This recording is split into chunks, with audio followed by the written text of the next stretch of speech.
Volya Radio.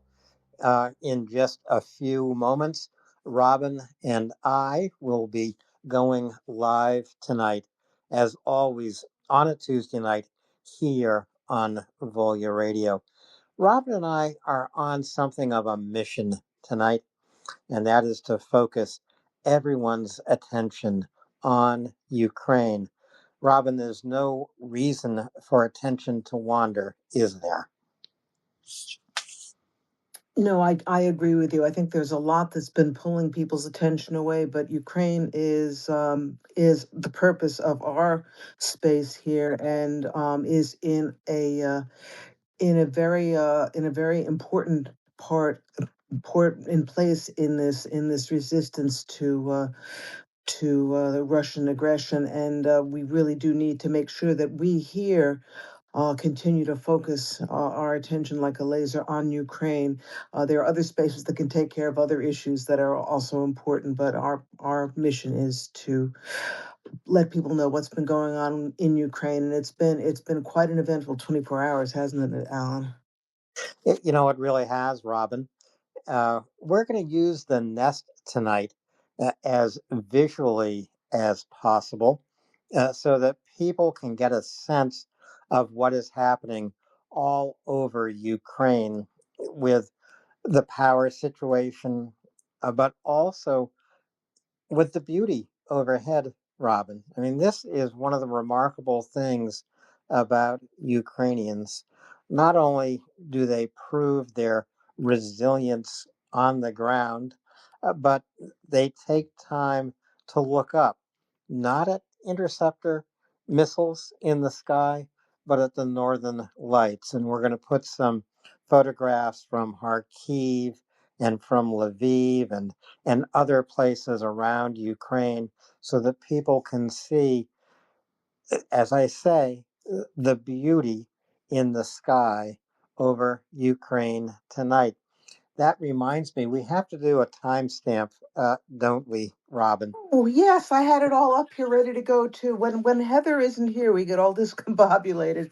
So let us just say quickly, it is, as she says, in part of the world, it is Tuesday, January 20th. It is 4:03 p.m. in Los Angeles, 5:03 p.m. in Edmonton, Alberta, which is in the free and independent country of Canada. 7:04 here in Brooklyn, New York. It is already tomorrow, Wednesday, January 21st, in London at 12:04 a.m. In Warsaw, or in Mouthful of Crackers, Poland, it is 1:04 a.m. In Kyiv, 2:04 a.m. And in Perth, in the Workers' Paradise of Perth, Australia, 8:04 a.m. So that's it. I'm sorry I'm not as entertaining as Heather, but we've got it done at least. Back to you, Alan. Oh, come on, Robin. You're pretty entertaining. Uh, think of the time that Heather puts into finding those place names around the world. And then, of course, the kindness of Volya's listeners sending in these place names from different time zones around the world. If I'm not careful, I might just waste half a day doing the very same thing. But in a little while, I am going to put up in the nest some of the extraordinary photographs that I'm seeing from Ukraine with the Northern Lights, and we'll get those up into the nest. We're also going to take a look at the power situation in Ukraine. I'm sure people are asking themselves and asking others why in this fifth winter of the war, and it really is the fifth winter, although it will be the fourth anniversary of Russia's full-scale invasion of Ukraine in February. This is the fifth winter of the full-scale invasion. How and why has Russia succeeded this winter in depriving Ukrainians of the power, the electricity, the heat, the water that are necessities of life? We're going to look into that question here tonight, Robin. And right now we have James Healy with his hand raised. James, welcome. I'm your host tonight. Settle down. We'll be up in the air for a couple hours, so there's no service on this flight, but there is something in the nest that I ask you to retweet, and that is the link to the space. Some people complained that the purple pill is a blue circle, and that's no fixing that from my angle. But I do know that if you share this, we might get more people and more visibility for the space. Thank you for your attention to this matter. James, you are too funny. I didn't know if you were a flight attendant or a night attendant at the White House. I can But double. everyone do take a look at those tweets up in the nest. Just a quick reminder to folks. This is the depth of the Ukrainian winter. There's been record snowfall all the way from Lviv to Kyiv to Kharkiv. When we read about temperatures below freezing, temperatures are never getting above freezing throughout Ukraine. Somewhere under 0 degrees Celsius, somewhere under 32 degrees Fahrenheit, is the high temperature of the day, almost wherever you are, including Odessa, by the way, Robin. And Yeah, Odessa, that's right. It's actually it's going down to minus 15 in Ivano-Frankivsk tonight. well, there you go. Now, what is the situation in Kyiv, especially? I think we might want to begin the program by focusing on Kyiv. There was a massive attack last night, drones and missiles, ballistic missiles and cruise missiles, uh, that focused on Kyiv, but also struck other parts of Ukraine in the month of January. And so we're talking about only 20 odd days, really. I would say more like 2 weeks time from this city of more than 3 million people. It appears that maybe as many as 500,000 residents of Kyiv, Robin, have left the city because of the devastation that Russia has caused in the power grid. Yeah, that is right. The Mayor Klitschko actually asked people who were particularly older people, people who were least able to handle the privations, to consider moving out temporarily. So some people have. I also wanted to point out something, Alan, that I think most of our listeners are aware of, but it's always good to emphasize.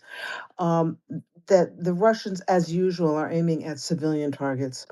And last night, they particularly aimed at the left bank. Now, the left bank is if you know Kyiv, the left bank is pretty much the bedroom community of Kyiv. The business and everything else goes on the right bank. So they aimed specifically at people in their homes, with their families, and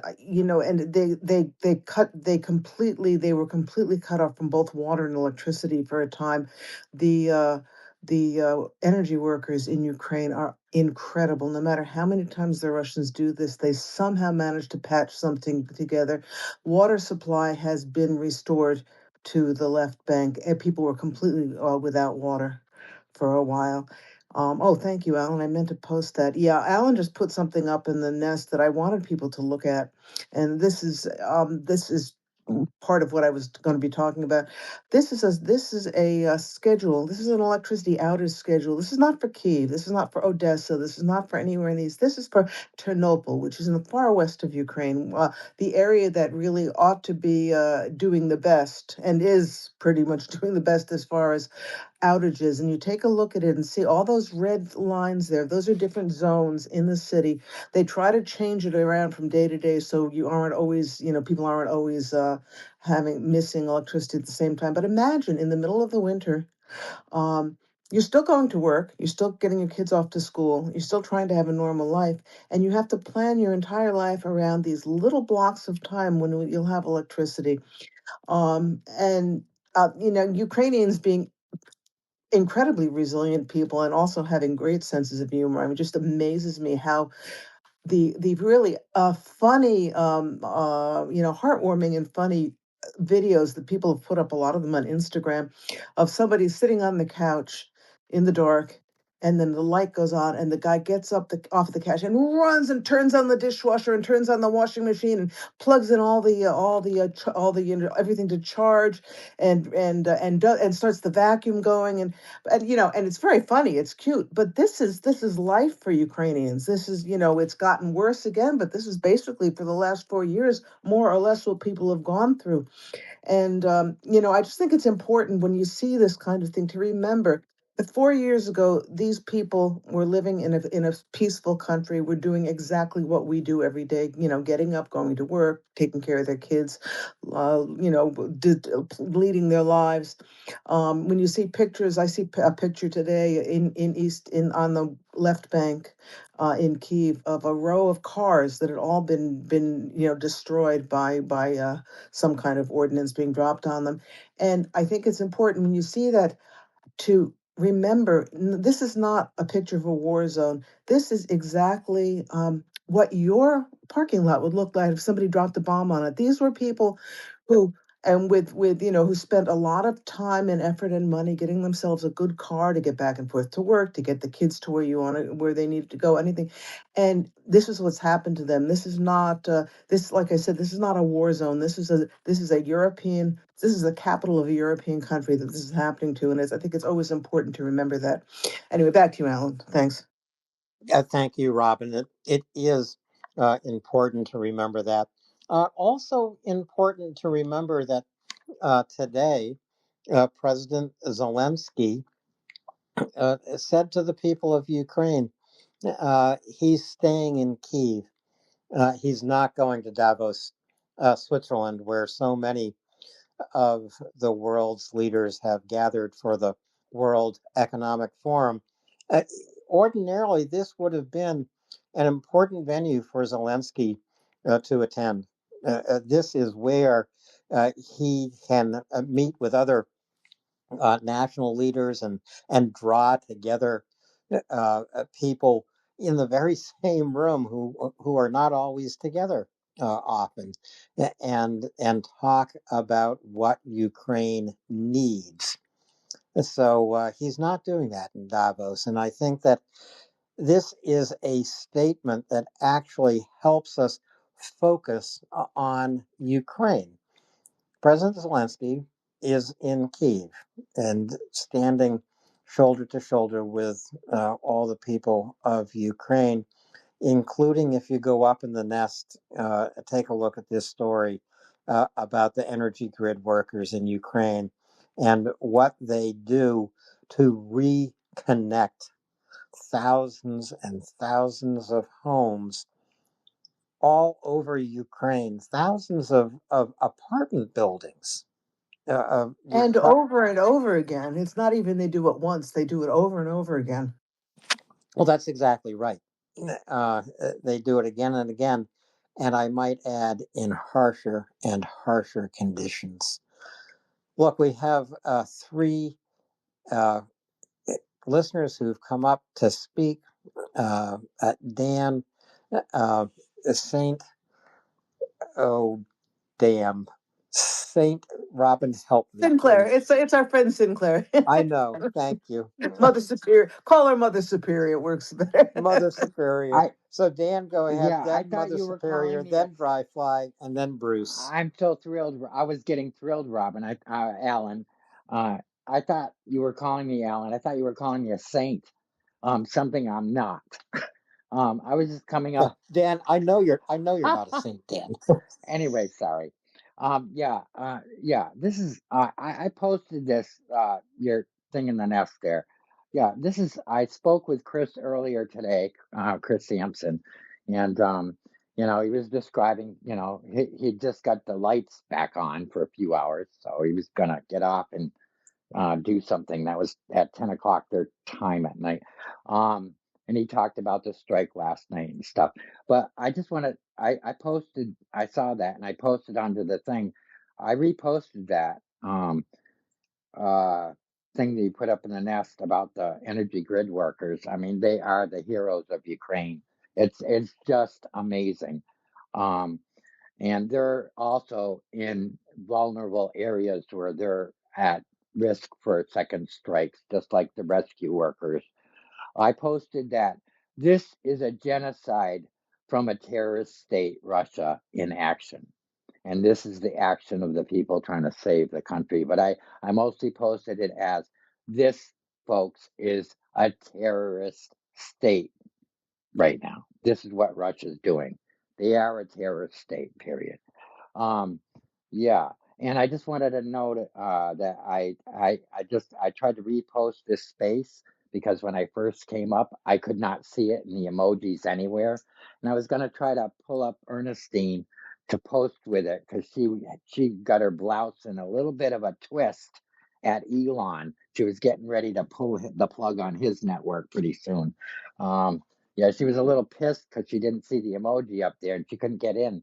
So I was writing it and then I couldn't get into my photos, which I give Twitter full access to. I hope they didn't get the X-rated ones. But anyways, yeah, I couldn't. It knocked me out of the space 3 times. So this is what Twitter's doing. Um, just everybody be aware. Try to repost this space as much as you can. Be aware that anybody can get bumped out at any moment. James is certainly aware of what went on earlier today when he was doing his space. It's not, I don't think it's any coincidence of what's going on because of all the other crap that's going on in good old, not good old, but old America with, the whatever you call that in the White House. I call it the golden orifice because nothing that comes out of that orifice is blatant hot air. So I don't pay attention to it. But I did like the comments that were coming out of Switzerland today from key figures. It was very interesting. But with that, I'll get down. But please, people, repost this space and look at the NGOs up in the space that are listed on there in the nest and see where you can give some money. It all helps. Thank you. Yeah, Thank, thanks, Dan. thank you, Alan, I just Dan. want a sec just to mention our fundraisers as we get going because we often get off on a tangent and forget to mention them. We have in the nest, and there are any number of great fundraisers. These are ones that we've checked out that we know we know are good and responsible. We have one. The first one I put up is the Humanitarian Research Lab at Yale, which is as I think most people here know, is doing incredible work keeping track of all of the kidnapped, stolen Ukrainian children, so that documenting what the Russians have done so that the International Criminal Court will be able to go after specific people, and also keeping track of where these children are going to. Clearly critical work. Alan, I'm going to turn it over to you in a sec to tell us, I know that you spoke with Nati recently. We did a blitz fundraiser at the beginning, and we got them almost $14,000. You guys contributed in one evening. It was incredible. They still need more though. And then the other two that are there, several after that. There's our War Doggos Proactive fundraiser, which right now is raising critically important electronic warfare equipment so that our friends in the 18th Slovyansk Brigade will be able to expand training for more units to have advanced electronic warfare equipment to keep them safer. And we also have our shotgun training fundraiser that's training frontline guys to use shotguns to shoot down drones before they can hurt them. So those are all those. I'm going to go back to you, Alan, though, to tell us what Nati told you recently about how they're doing, because they're on a shoestring now. Trump has cut all the federal funds for the Humanitarian Research Lab, so they're depending on us. Now back to you, Alan. Yeah, so I have spoken with Natty Raymond about funding for his project. And right now, thanks in part to the generosity of Volya listeners, but also thanks in part to the Ukrainian diaspora throughout North America and throughout the world, frankly.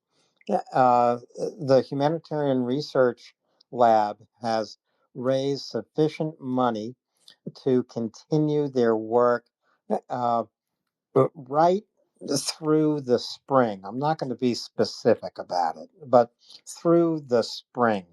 So we may be back with Natty and others at this project because their work continues. They have identified and are able to track now 30,000 abducted Ukrainian children. We also know that some of these children have been sent as far away as North Korea.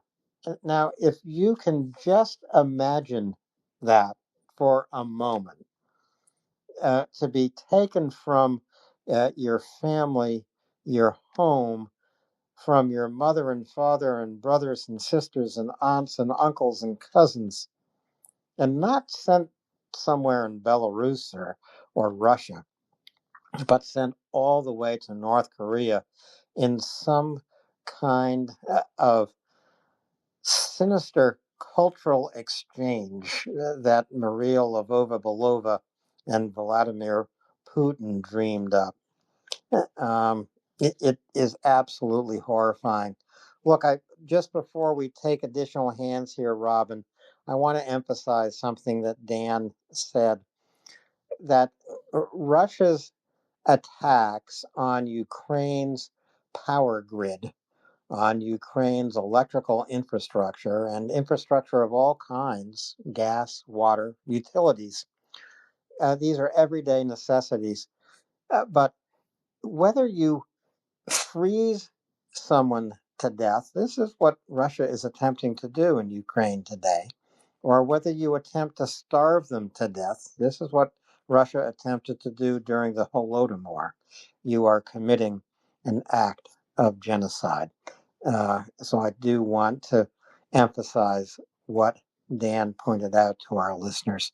And Yeah, now, Robin, go ahead. that's absolutely true. I wanted to point out something that I didn't come up with this, but someone wrote about this, which I find it's very it's a clear picture of what's going on. We know about the Holodomor.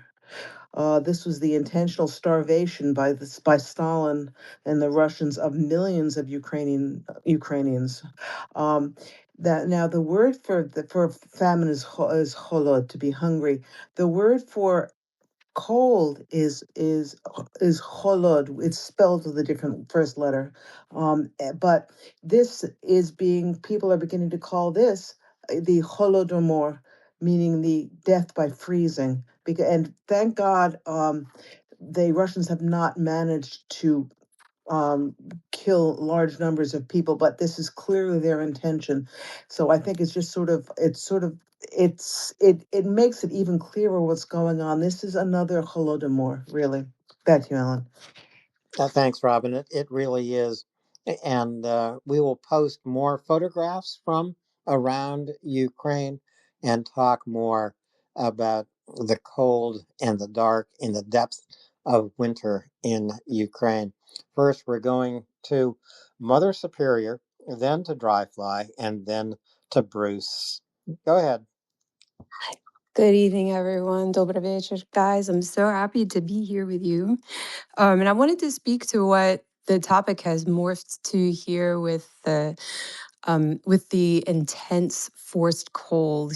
Um, just to report a personal story, because I just come back from Kramatorsk. And I have a flat in Kyiv. The things that you don't think about when you don't have power for 24 consecutive hours are, do you have a stairway to your flat?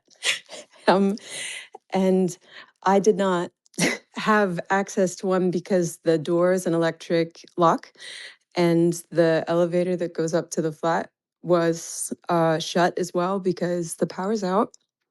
So, but I'm not alone in this. There were several, actually, I'd say a score of others where we sort of evaluate on our feet. And this is where I realized a bunch of my own mistakes, which the biggest was I was dressed poorly for leaving my flat for a meeting up at the embassy, like up towards the American embassy in the north side of Kyiv.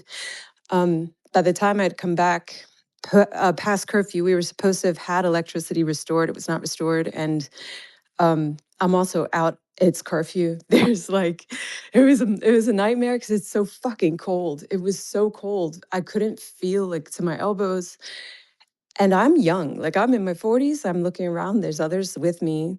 We're here in the metro. But then in the morning, like, where do you go? We go up and there's shops that are willing to let people stand in there. Ilya Panamarenko was talking about this earlier today. And I love that he featured them because they don't kick people out for what would be, I think, in the States, like kind of loitering. We're just standing there hoarding the warmth with like the street dog in the, in the front. Just standing and waiting and being together, whatever being together in that moment is. I mean, I love the videos of people choosing to have like tiny parties or to make soup, or it's like the soup in Shevchenko. That was amazing. And it's so like on brand for almost all of the vibe in Kyiv.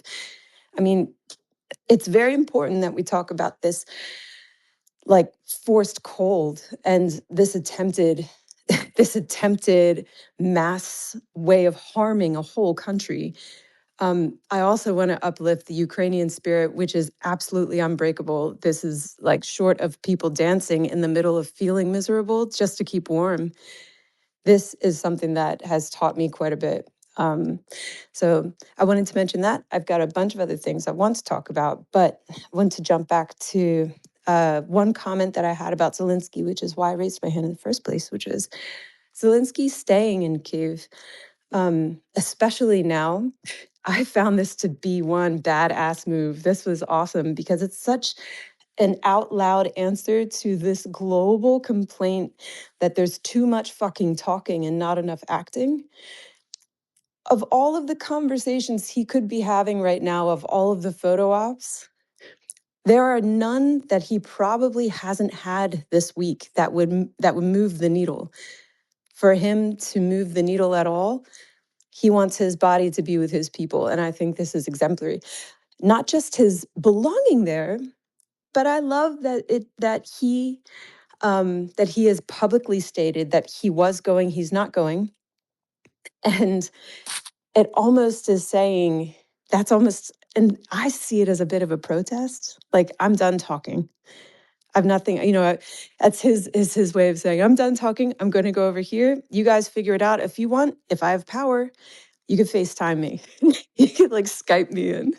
But I feel like this is such a cool move from him. And I was pleased to see it. And I believe like this, I mean, I'm almost back to things here in stateside. But this, I would wish that I could be with my buddies tonight to see what the response was to that action, just vocally, because I think it would be a relief to a lot of people. So there's my comments. Thanks for letting me come up, guys. Thank you so much, Sinclair. It's so great to see you. Come visit us more often. I've missed you. One of the things that I agree exactly with what you're saying. One of the things that President Zelenskyy used his time for, instead of photo ops in Davos, was to sit down with Mikhailo Fedorov, the new defense minister, to come up with three goals, doing goal setting for the rest of the war. And what the first one was to this is one of the strategic goals was to kill 50,000 Russians a month. I like that. That's a great goal. And they're talking about building a shield, doing what they need to build a stronger shield over Ukraine against drones. So he was, while everybody else is there, probably eating great meals and hanging out with all the important people, President Zelenskyy, as you said, chose to stay in Kyiv with his people because of the situation, and to do some serious planning and to put things in place. this. I also just wanted to mention quickly, and then we're going to go right to dry fly. One of the things that he announced today was the fact that as of yesterday, Kyiv had the missiles it needed to protect themselves. That they had run out of, in the country had run out of certain important missiles. I believe Patriots was one of them.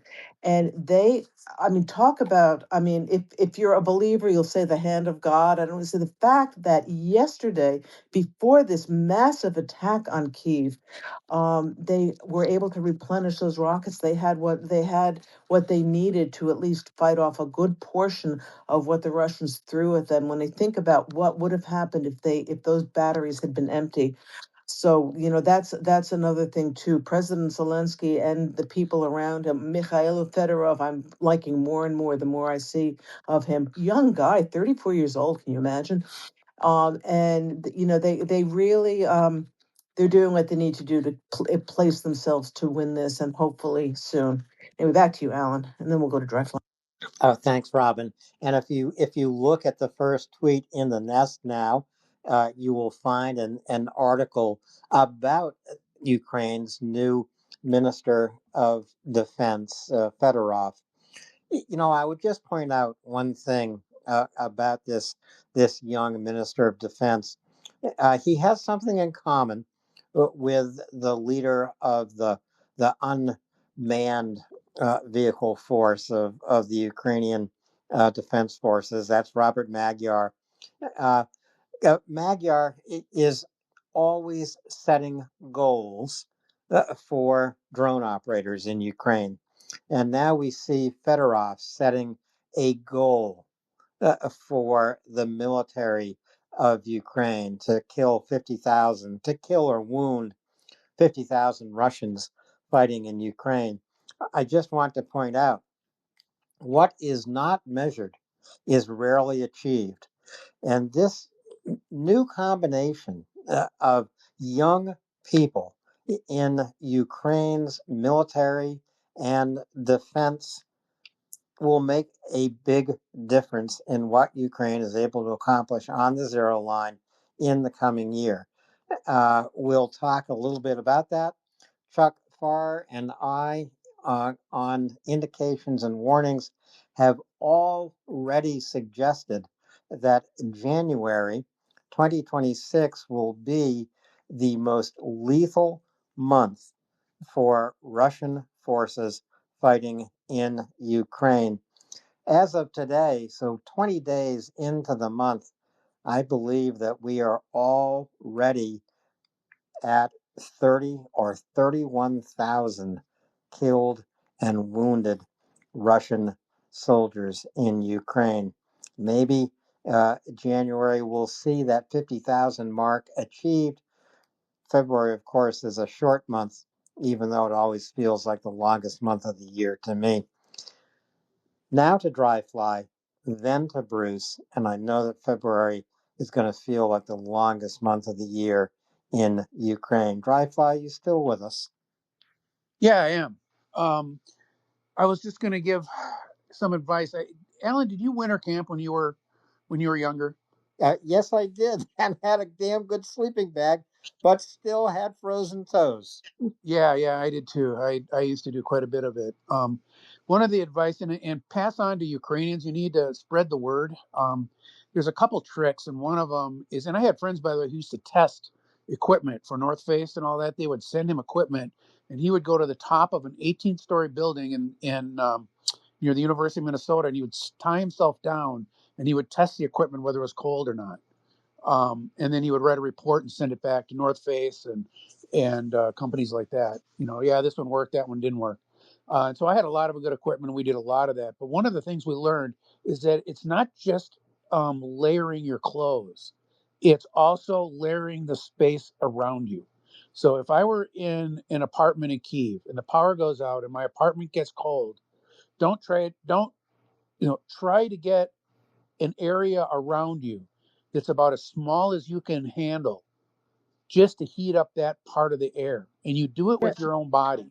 Dry fly, I've actually seen a number of places where people use small tents in the middle of the living room, like you said. That's exactly what I was going to suggest. And that's That's a standard operating procedure, and it makes total sense. Spread the word that needs to be done as much as possible. A human body produces about 500 BTU an hour.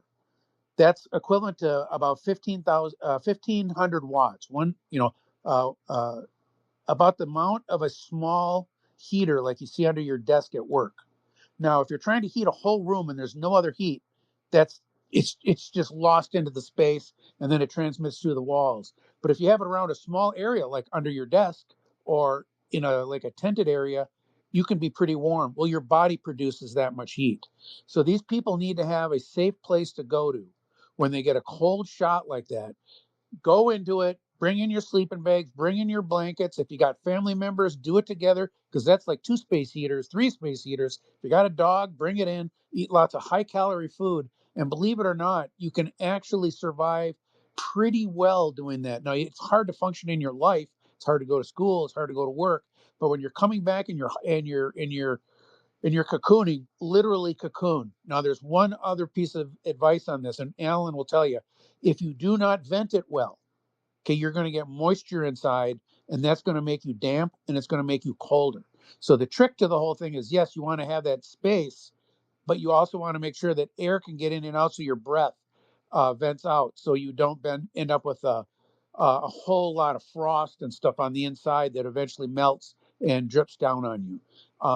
I had kids who were winter campers through what they called an ELC, and they got to be masters at this. And they literally would go out into the woods near where I live in Minnesota, and they would sleep outside when it was 25 below zero Fahrenheit. That's like 30 below Celsius. And they would spend day after day after day out there. And I would go into these little Quonset huts that they would make, and it would shock me how warm it was. And it was only their body heat. It was nothing more than their body heat that kept it. Now, I'm not saying warm like a sauna, but it was, 35 degrees, 40 degrees, certainly not below, Fahrenheit, 50 degrees in some cases. But it wasn't like outside where it would be way, way below zero. And so you can actually control your space. It's not fun. I'm not going to pretend and say it's the way to live, but it's a way to survive. So spread the word. And the Yeah, last thing is I think that the Ukrainians have figured that out because you definitely see in the good. metro also people. I, Yeah. I did the winter camping too, and it's amazing how friendly you get with your Girl Scout troop members Oh yeah. after Oh a couple really? of Oh hours of oh being yeah. cold. Yeah. All that Back stuff to you. about same gender. Yeah, forget it. It's warm. The last thing is they talked about. I've heard stories of people having frozen water and stuff like that. Always take your drinking water into the bag with you. Your drinking water should be right next to your skin. You should never drink anything cold. You should always drink something warm, even if you think, "Ew, that's gross. That's kind of slimy." Don't worry about it. It's better to drink something that you'd rather have cold, but you're drinking it warm than to drink something cold and then bring that extra coldness into your body. So pass the word because they can actually get, I mean, it's not easy. I'm not going to pretend to say, oh, piece of cake. But I live in a cold place. I mean, it's like 0 degrees Fahrenheit out here now outside my house. Okay. And I have a house that doesn't even have insulation in it. It's a 100-and-some-year-old house. It's barely got insulation. You go near a wall, you can feel how cold it is. I get it. But the point is that there are things they can do that will really, really make it get through this thing, and then they can all fuck Russia. And I'll listen. Yeah, I just want to say Dryfly is so right about this, and this is why ice caves and igloos have saved lives in the winter in the wilderness for a very, very long time. Uh, when Dryfly was talking about, maybe I can remind people some of the equipment to bring. I was going to say condoms, because I guarantee you 9 months, 10 months from this winter, we are going to see a demographic spike in Ukraine of new births, very similar. I've been there. I've been there, done That's a that. great thing. I've been there, done that. My girlfriend and I used to quote winter camp all the time. Been there, done that. Well, Well, okay, this, Robin, the same. back to the X-rated part of the show here. It's not X-rated. It's life. The same thing happened in New York City after the blackout. What This is year true. was See, that? when you brought up 1986. condoms, I thought you were going to tell us something smart about how to store water. Silly me. I was thinking the same thing. Well, They no. don't store water, they store something else, Yeah, if you think thank about you. it. Oh, Bruce, bring us in to the biology section of Volya Radio tonight. Oh, I'm not sure I want to. I'm not touching this. Yeah, I had a question. Robin kind of touched on it, but before I go to the question, you were talking about the person who said the goal is 50,000 Russians killed a month. I also noticed a little snippet. The commander, he's listed as the commander in chief, and I'm going to butcher the pronunciation of his name, Alaskander Sersky. Sersky. Perfect, Searcy. Yeah. Cersei. Perfect. Yeah, great. He that's incredible. He said, we will carry out a strategic defensive operation, but we understand that victory cannot be won through defense alone. Therefore, we will conduct offensive operations to maintain the operational initiative. That struck me as really significant. I don't, based on what I've seen over the past several years, I don't think the Ukrainians are much for bravado. If this guy is foreshadowing that they're going to try some type of offensive initiative, it makes me believe that they will, and maybe it will be similar to Kupiansk. Maybe it will be more ambitious. I don't know. So Alan and folks, if you could touch on that. And I guess my other question that Robin did touch on, I saw that note from Zelenskyy where he said that they had run out of ammunition for these air defense systems. And my question is simple. Do we know why? Is this because the attacks have been so overwhelming, or has the United States or the West somehow fell down in our logistics supply chain? So I'll put those Yeah. two notes out to you guys. Yeah, no, that is the question everyone is asking. I think President Zelensky was very careful not to explain exactly why that had happened, but we can come to we can think of what's very likely. First of all, Ukraine has this entire time has always been getting less than they need. And I would just say Patriot missiles come from the United States, and I'm not going to go any farther than that. But I'll just say thank God they came before last night. I mean, it's just, and I hope it sounds from what President Zelensky said, it sounds as though they've got a bunch of them at this point, a large number. So, and yeah, also, can you imagine? I mean, they were operating on zero. They didn't let on to anyone, which of course they wouldn't, because you don't want the Russians to know you've run out of ammunition. But yeah. So in other words, I think we can draw our conclusions based on what we know about the actors in this whole thing. But they were very careful not to specifically throw blame on anyone. Yep, Bruce, those are interesting questions. I thought Zelensky was especially frank today in talking about the air defense situation in Ukraine. Uh, so, first point is that air defense missiles bound for Ukraine were and these probably included Patriot missiles, Robin. I'm not certain about that, but uh, it will say air defense assets, and so that's missiles primarily, were actually in warehouses in Poland, and they had been held up there for some reason. They arrived in Ukraine uh, almost in the nick of time.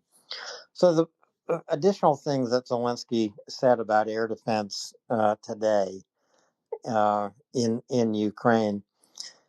Ukraine is producing about 1,000 uh, Shahed drone interceptors a day. and this is a new innovation of Ukraine, but Ukraine lacks the trained operators to use them in air defense. So this, I think, when I talk about Zelensky's frankness, his candid assessment of the air defense situation in Ukraine, I would especially point to that kind of honesty.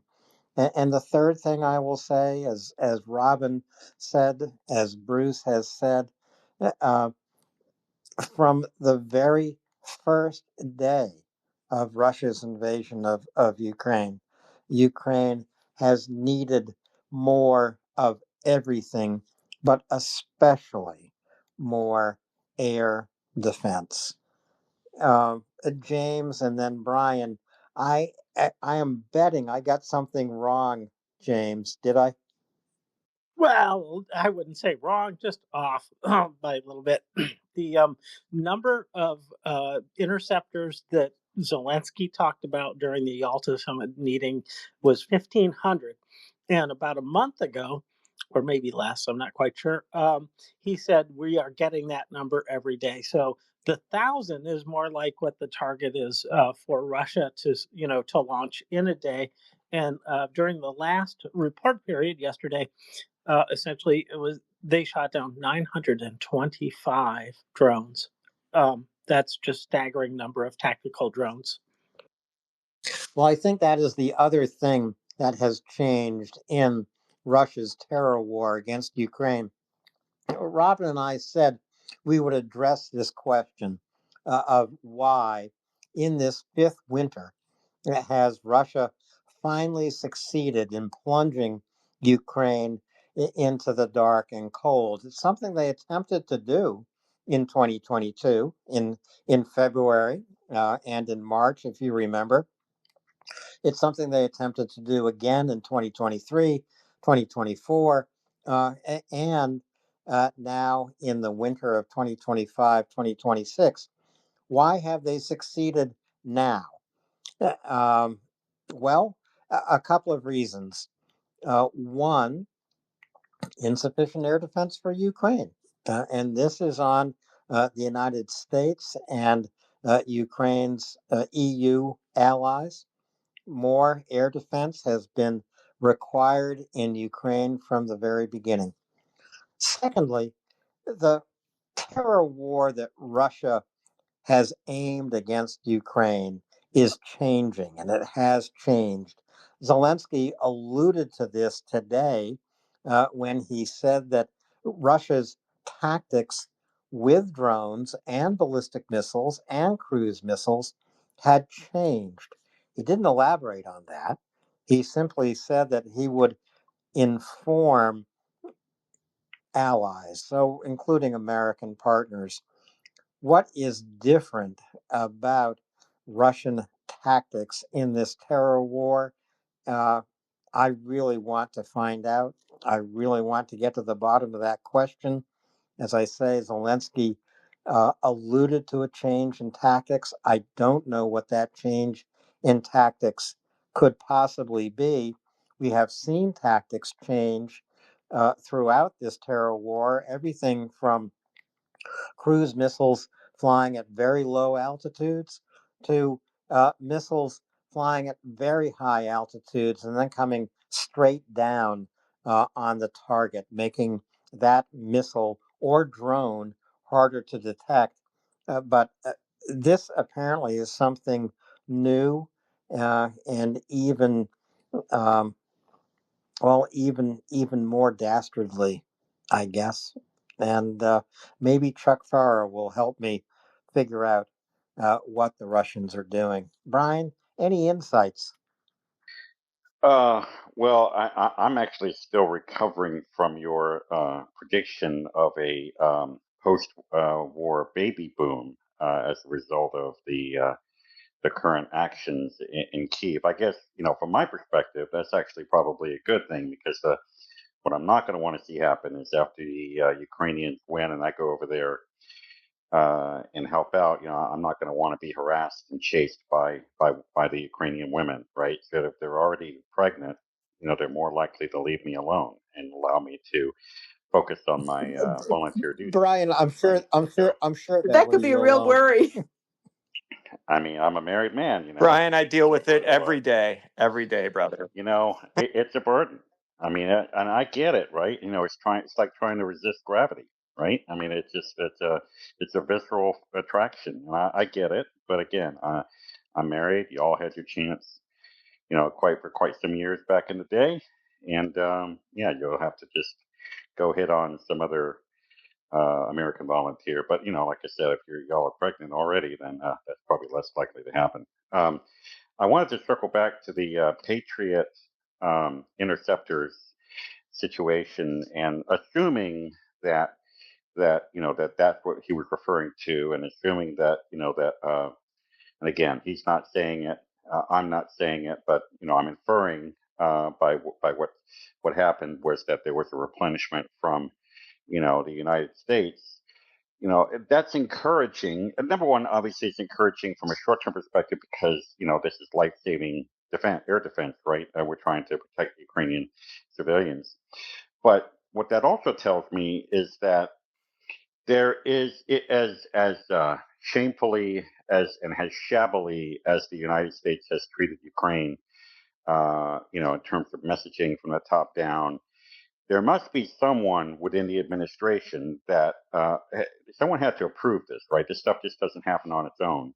And that someone had to be pretty high up in the administration, right? And, it probably wasn't Hegseth. I can't imagine that he would lift a finger, but someone prevailed upon someone. Maybe it was Sakier, because, Sakier was pretty clear in his testimony prior to his assuming that role, or maybe after he assumed that role. I think it's probably after then when he testified in front of the Senate, that he viewed Russia as a threat. He also felt like Ukraine could win because he was asked that question directly. So someone high up prevailed upon the powers that be to ship those missiles. So that's really the first indication that I've seen in a long time. Maybe you guys, I haven't followed things as closely as I historically have lately, and try to get back into more of a regular cadence here. But that's the first public indication that I've seen in a while that hey, we're actually doing something in addition to the sort of intelligence sharing and the other stuff that's been going on, targeting information. And I remember also this thing about the helping to find the tankers. I guess we did some things surreptitiously. I read an article about that. So, but yeah, I found that little small nugget of encouragement. And back to your regularly scheduled baby boomer predictions. Well, there will be a baby boom for sure. Just wait 9 months, and Volya Radio will be reporting on that demographic You spike should. in Ukraine. Yeah. We should do a special report on that. will be here. And it is in all Alan has been seriousness. pumping a lot of Frank Sinatra and Dean Martin across the airwaves of Ukraine over the past 48 hours. Okay. Oh, that'll do it. Yeah. Sort of No, like a radio-free Europe. In all seriousness, this is one of the concerns that people in Ukraine have had, is that the birth rate has completely sunk into the basement in the last few years. So, we joke about it, but a baby boom 9 months from now would really be a wonderful thing for Ukraine. Well, it really would be.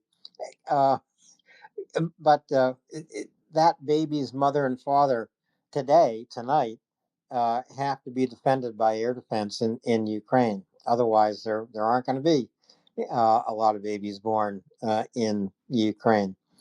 It also, frankly, underscores why Ukraine is protecting its next generation, and why I will say again and again and again that Ukraine's mobilization policy, and whether or not to draft 18 and 19 and 20-year-old Ukrainians into the military, even with assured training of 51 days now, Uh, these are the young men and women of Ukraine who are this nation's future. And do they have to be sent to the front lines? Not yet. Uh, Certainly not now. And it's quite possible that that their minds and their fingers and their brawn uh, have enabled Ukraine to develop what has been called the drone wall of defense. Look, just because you're 20 or 21 or 22 or 23 or 24 and not on the front line doesn't mean you aren't fulfilling some vitally important military role in Ukraine. I met a lot of them in Lviv. I met a lot of them in Kyiv. I went to secret workshops in Lviv where drones are being repaired and assembled. Ukraine's young people are doing their part, believe me, and there are plenty of young Ukrainians serving on the front lines. I met them too, and they are extraordinary young men. I happen to meet young men, young women are on the front lines as well. Robin, and then to Bruce. Yeah, no, this is absolutely true, Alan. And the thing that really aggravates me about this talking point, if Ukraine was serious, they'd draft younger people. These are the same people who are not getting themselves together to give Ukraine the weapons they need. Ukraine, one of the points that they've made over and over again is if they were to draft many more people, they don't have the weapons to give them. They don't have any. They more bodies is not what Ukraine needs. It really needs more weaponry, and that to act as though that the problem is not drafting younger people. That really is not the problem. There are some problems in the mobilization system which are being worked on. Well, very much so. Fedorov, since he's come in, has been working on that too, but it's the Russians that use bodies rather than using intelligence and tactics. The Ukrainians are smart enough to know that they don't want to do that. They don't want to sacrifice their future because of the fact that they're not getting the weapons they need. Anyway, back to you, Alan. Thanks, Robin, uh, and a very good point there. On to Bruce, please. Hey, I wanted to. Sorry, I had something. I wanted to piggyback on something Brian said, or just react to it in real time.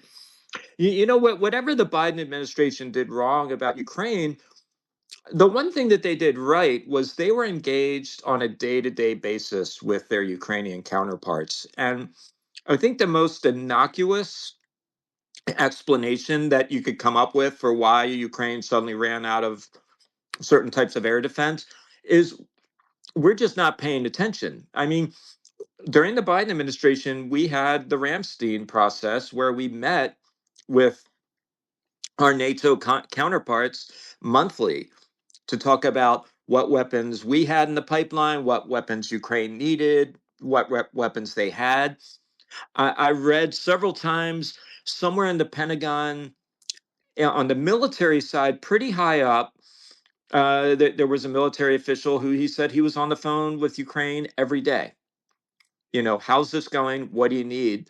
It's, again, the most innocuous example, the most innocuous uh, explanation I can come up with is we're just not paying attention because we don't care. And I mean specifically the administration, not us here. And on the on the manpower issue, I think Robin raises a good point. I think Ukraine's strategy, and they've articulated it, is to have the minimum number of people on the front line in those trenches as possible because they know it's a kill zone, and to find ways to interdict and inflict damage on the Russians without going, not to sound callous about it, but without going mano a mano. How can we do this with drones? How can we do this in kind of a standoff fashion? And I want to get your feedback on this. There's that article in the Times of London where the Ukrainians briefed their British counterparts, and they said, and I'm not sure I buy this, but they said that they killed 27 Russians for every Ukrainian soldier lost in Kupiansk. And I've always known and believed that the ratio of Russians killed to Ukrainians killed was very lopsided in terms of Russians losing a lot more men, but 27-1 just strikes me as incredible.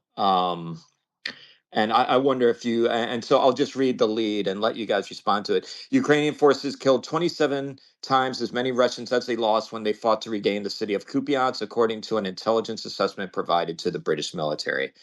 British officials were informed about the kill ratio in Ukraine briefing last week on Kyiv's ability to win back territory, despite Moscow's meat grinder tactics of overwhelming their enemy by sheer force numbers.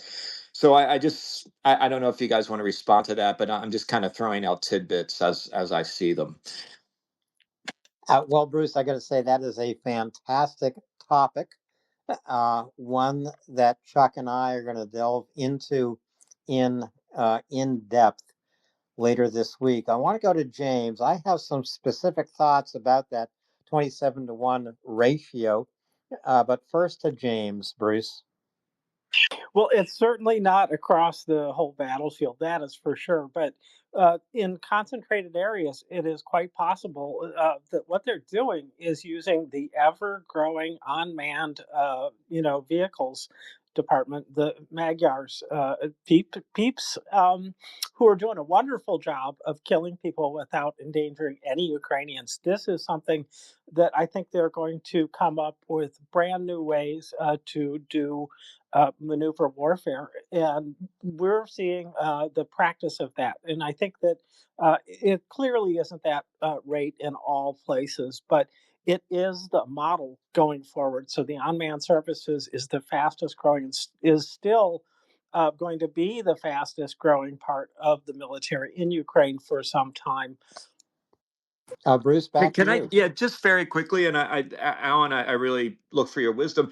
It makes it infuriating to listen. I call it now the inevitability gospel. It's like these people with whatever their motives saying Russia will inevitably win. And one of their arguments is always, well, Ukraine has a manpower shortage. They don't have enough people to man the front lines. It's like, that's not what they're trying to do. They're smarter than that. And I think they're the same people who every time, like, Russia manages to take over a cowshed, talk about like territorial gains without really putting it in any kind of perspective. So thank you for the quick vent. Go ahead, Alan. Both. I like that with the cowshed. Yeah, I love that with the cowshed too, Robin, because that's absolutely true. I mean, Russia takes over a field, and this is reported in major news outlets as a Russian advance. The field is empty. It's a sunflower field, and there are plenty of Russian dead who will be pushing up those sunflowers in the future. But Bruce really raises, I think, an important topic here. And this was in the Financial Times of London, or was it in the Times of London? The 20. I have it as the Times of London, The, and I'll send it on through to you. okay, thanks. The 27-1 ratio that for every Ukrainian soldier killed in battle, there are 27 Russians killed. I would actually suggest it's killed or wounded. But so a couple of things about that. What James said is exactly right. Such a ratio could be a fact at certain points on the zero line. It doesn't mean that it is the way it is everywhere on the zero line, which, as we know, stretches all the way from Sumy to Kherson. The other thing I will say is that it's quite possible when you consider the Russian commanders and how they use their Russian soldiers. They don't care about them. They will send them into suicide attacks. We know that Russian commanders are actually sending disabled Russian soldiers into battle. They have almost no hope of surviving. And we also know from Russian soldiers on the zero line and from Russian mill bloggers that the expected life expectancy, I think there's a different way to say that, Robin, but the life expectancy of a Russian soldier on the zero line, newly recruited, sent with little or no training, is 72 hours. This has been reported by Russian soldiers. You go to Kupiansk, you go to Pokrovsk, you go to Chasiv as a Russian soldier, you have about 3 days to live. So this 27-to-1 ratio, I think, Bruce, is supportable. I think it's realistic. And I am hoping it is the truth in more and more places. It's the truth in Kupiansk. I think more likely it is the fact in Pokrovsk.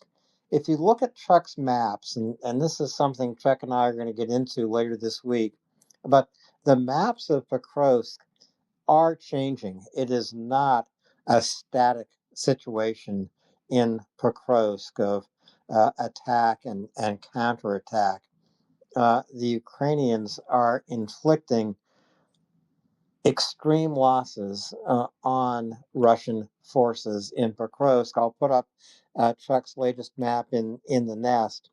And of course, there are tens of thousands of more troops engaged in Pokrovsk than there were engaged in Kupiansk. To Bruce's other point about Alexander Syrsky, the commander-in-chief of the Ukrainian military, that Ukraine cannot defeat Russia by simply staying on defense, that some offensive operation must be forthcoming. Ukraine is not equipped for it. Ukraine cannot trust one of its major former allies, the United States, to conduct such an offensive operation. Ukraine is going to maintain this defensive war of attrition for as long as possible. Not even in Kupiansk, where the Ukrainian forces sent Russian forces into rapid retreat, surrounded a few hundred, maybe fewer than 200 Russian soldiers in the center of Kupiansk city. Not even there could Ukraine dare to follow up that victory with an all-out pursuit.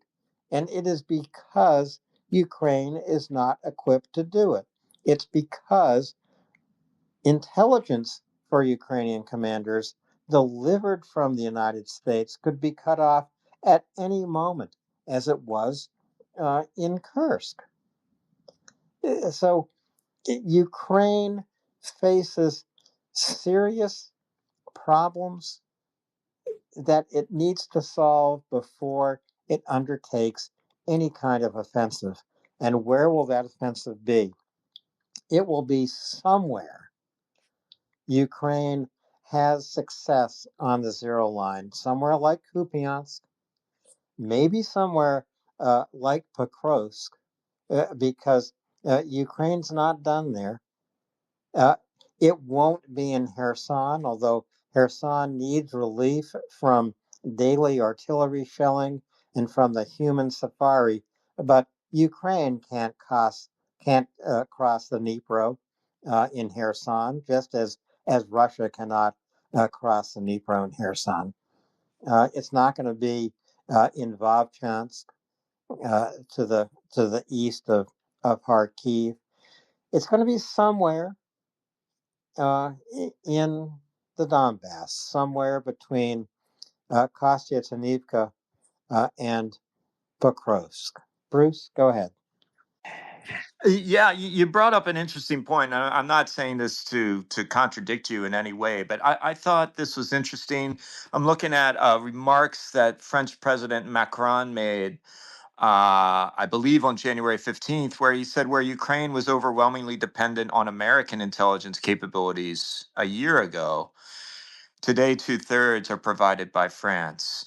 I think it's to me that signifies that Europe is slowly waking up to what you just said, where like the United States is just simply not a reliable partner, and that the Europeans need to step up at all levels. And you know, they're obviously not doing it quickly enough, but it's an interesting comment.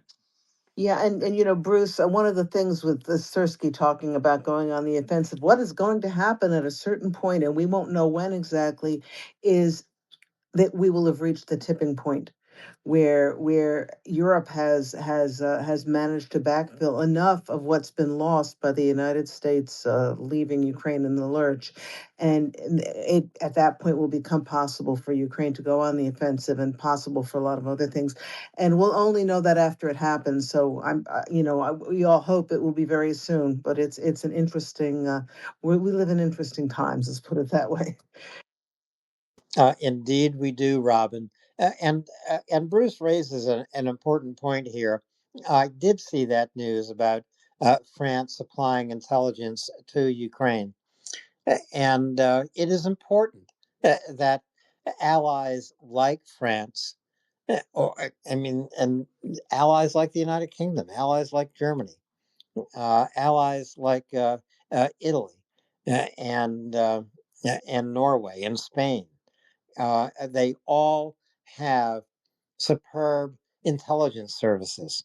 They have to plug the hole that the United States would leave if it no longer supplies Ukraine with intelligence every single day.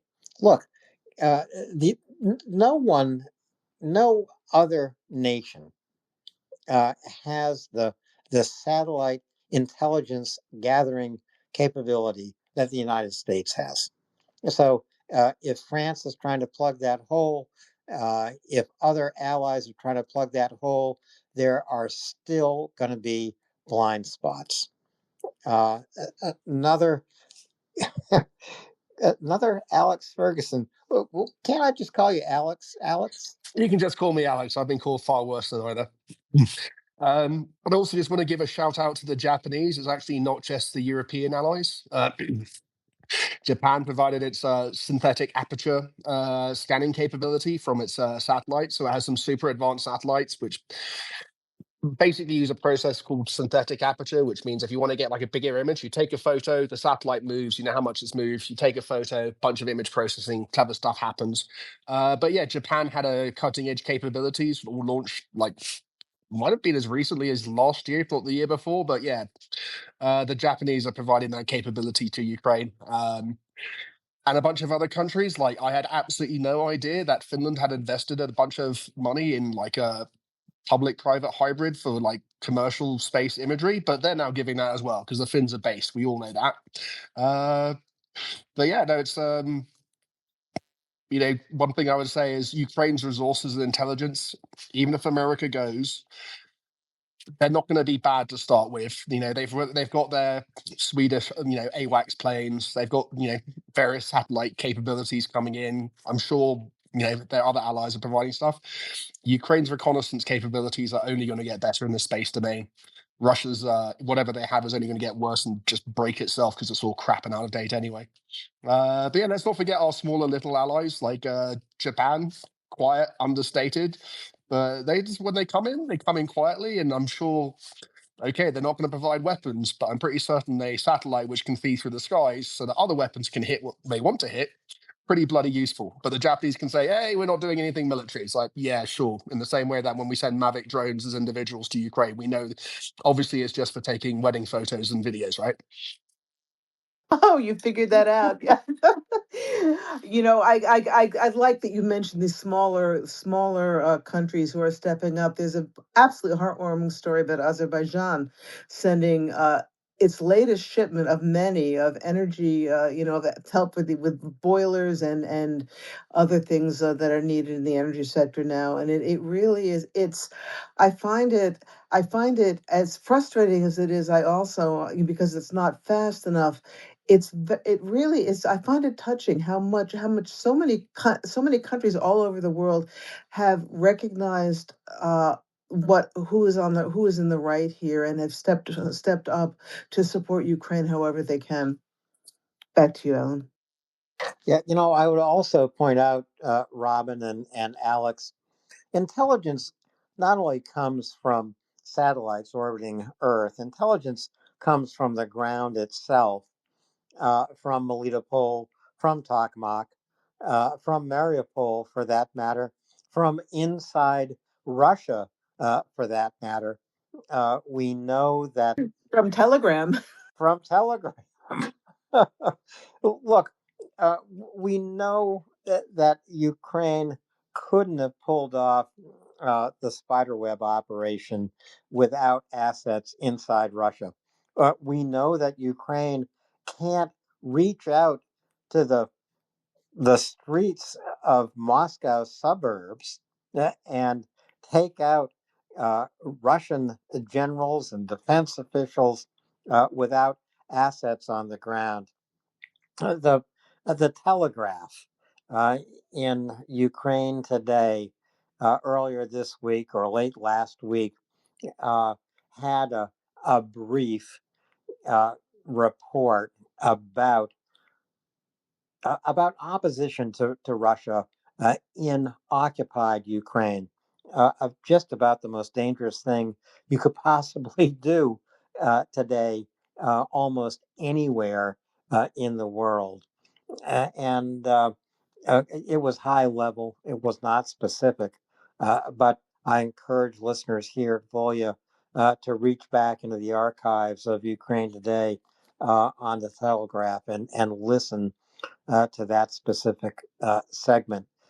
I really hope that Chuck and I have a chance to talk about that as well, because there is a lot of action in occupied Ukraine. I'm not talking about Crimea.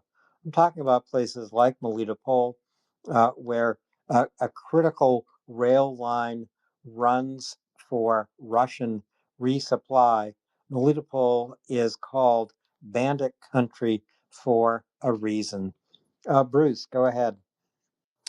I was just going to say quickly, and then one of the weird silver linings of the way that the Trump administration is so dysfunctional and erratic is apparently, based on public reporting, the CIA is still sort of a corner of pro-Ukraine sentiment, and apparently while Tulsi Gabbard is like visiting Hiroshima and sunning herself on the beach in Hawaii, apparently the CIA director, Richard Grenell, is very protective of his people in the CIA who are still working to help Ukraine. And how long that lasts is anybody's guess, but it's one bright spot in the Trump administration, at least.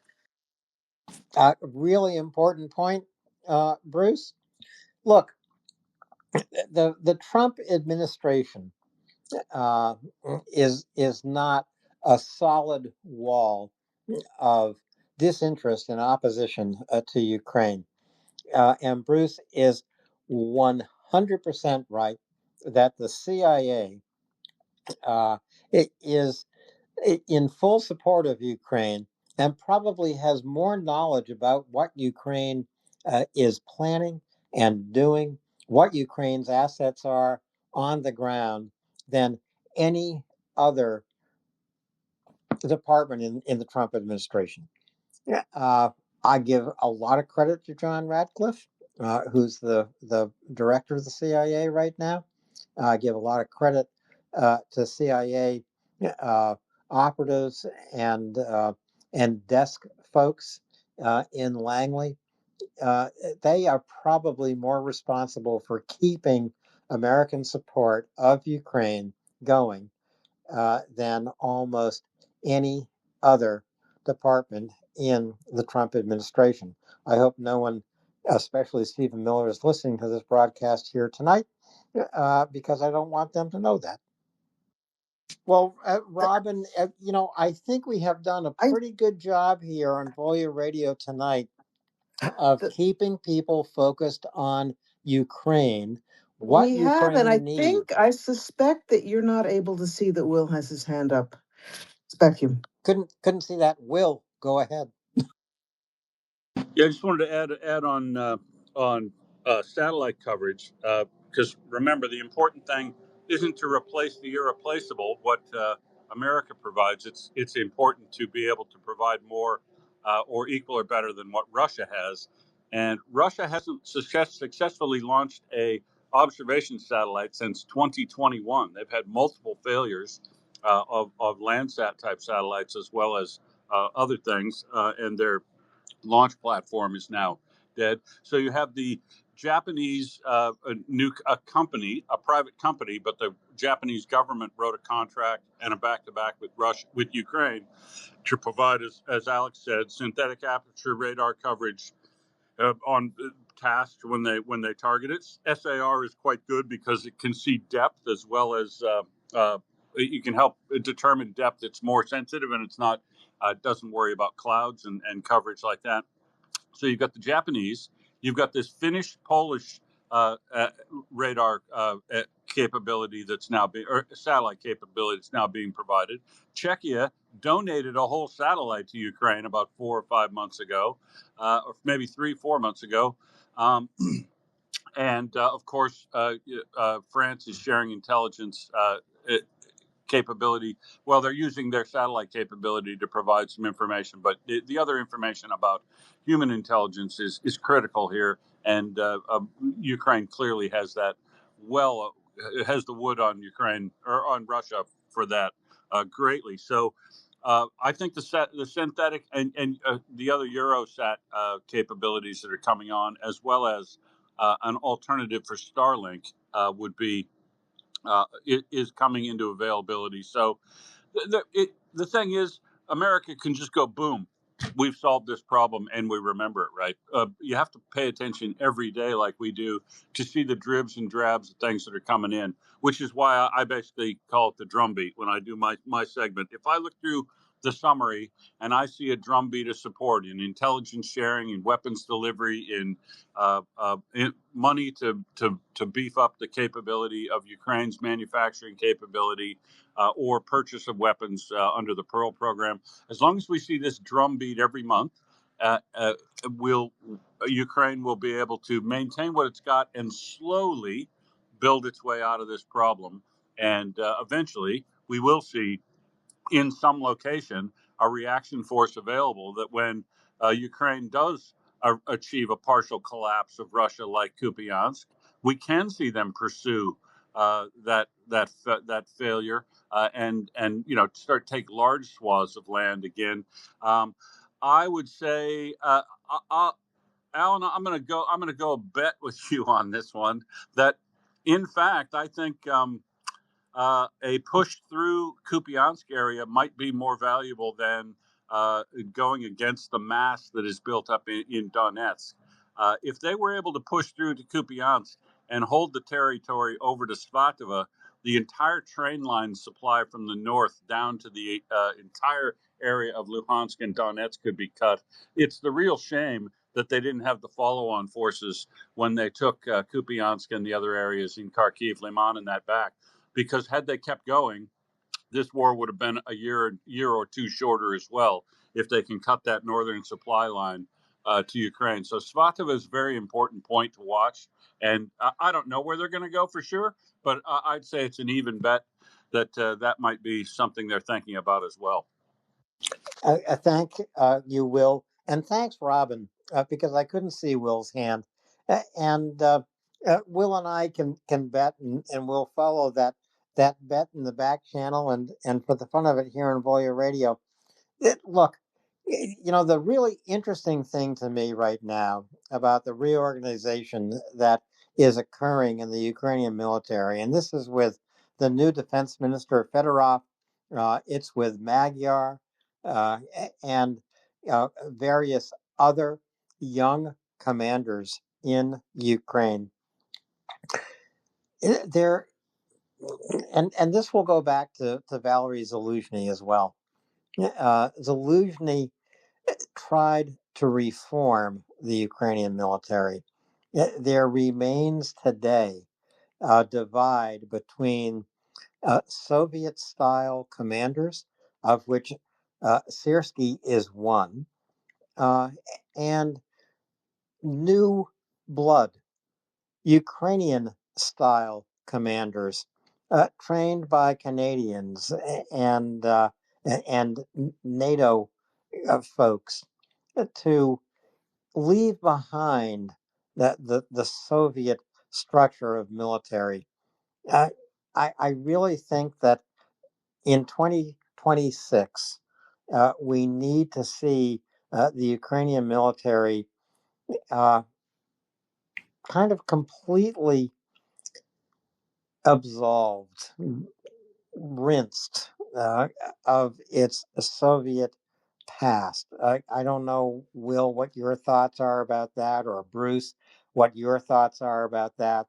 But there is a new Ukrainian military emerging. I think it will emerge in 2026. I think a lot of it has to do with people like the new defense minister in Ukraine, Fedorov, and with new commanders on the ground in Ukraine, like Magyar, who is the commander of the unmanned forces of Ukraine, the very first nation to create a drone force. You see, Robin, I have brought the conversation to silence. How can I do that? You woke me up, Alan. You just woke me up. Oh dear. No, Let's see. I do want to say that's well done, well said. I think that absolutely new blood is in there, and it does. Getting rid of the Soviet influence, I think, is hugely important psychologically for the country, because the trust that you can extend to somebody born in Ukraine when it was an independent nation is different than the trust that you can extend to somebody who was, born in Russian Ukraine. So yeah, this is a huge difference, and the psychology of the younger people is going to be different, but they all share the common history of Ukraine. So I think we'll see more of it. But militarily, yeah, I can't wait till they get to their goal. And by the way, whose account was that in? I'm so curious to look at the other two goals, Alan and Robin. Whose post was that about the three goals? Oh, hang on. I have it right here. Gee. It was in the New Voice of Ukraine. And let me just see. I didn't I'll give find these it. all to you. The first one was talking about synchronization, civilian oversight, coordination, procurement, logistics. All of the nuts and bolts that an effective military needs. And he's honed in on. He said that there have to be clear objectives because a system without them cannot function effectively. So he's really doubling down on management and defined goals. I think this was a brilliant choice, especially since he's got the technological chops. He was the head of the digital transformation office before he was appointed to be defense minister. So yeah, but anyway, this is in Fedorov outlines Zelensky's objectives is the way it starts from January 20th on New Voice of Ukraine. Thank you. Robin, I think that the Volya space tonight has been important for the following reason. We focused on Ukraine. We've talked about conditions in Ukraine. We've talked about conditions in Kyiv and Lviv and Kharkiv, in Odessa. It's actually important to talk about the weather in Ukraine, the freezing temperatures in Ukraine, the fact that in Lviv there is record-breaking snowfall, the fact that Ukrainians find a way to climb ice-clad stairs in high rises in Kyiv and continue to support one another and to continue their lives. I know there's a lot going on in the rest of the world, but there's a matter of life and death in Ukraine. That's where our focus really should be. Yes, that's exactly right. And we've swung back to this a few times, but one of the things that if you're not on Instagram a lot or whatever, try to take a look at some of the videos that people have been posting. It is astounding how Ukrainians in the midst, I mean, you couldn't blame anybody to be morose and complaining bitterly. I haven't had heat in my apartment for 2 weeks and and this is a terrible situation.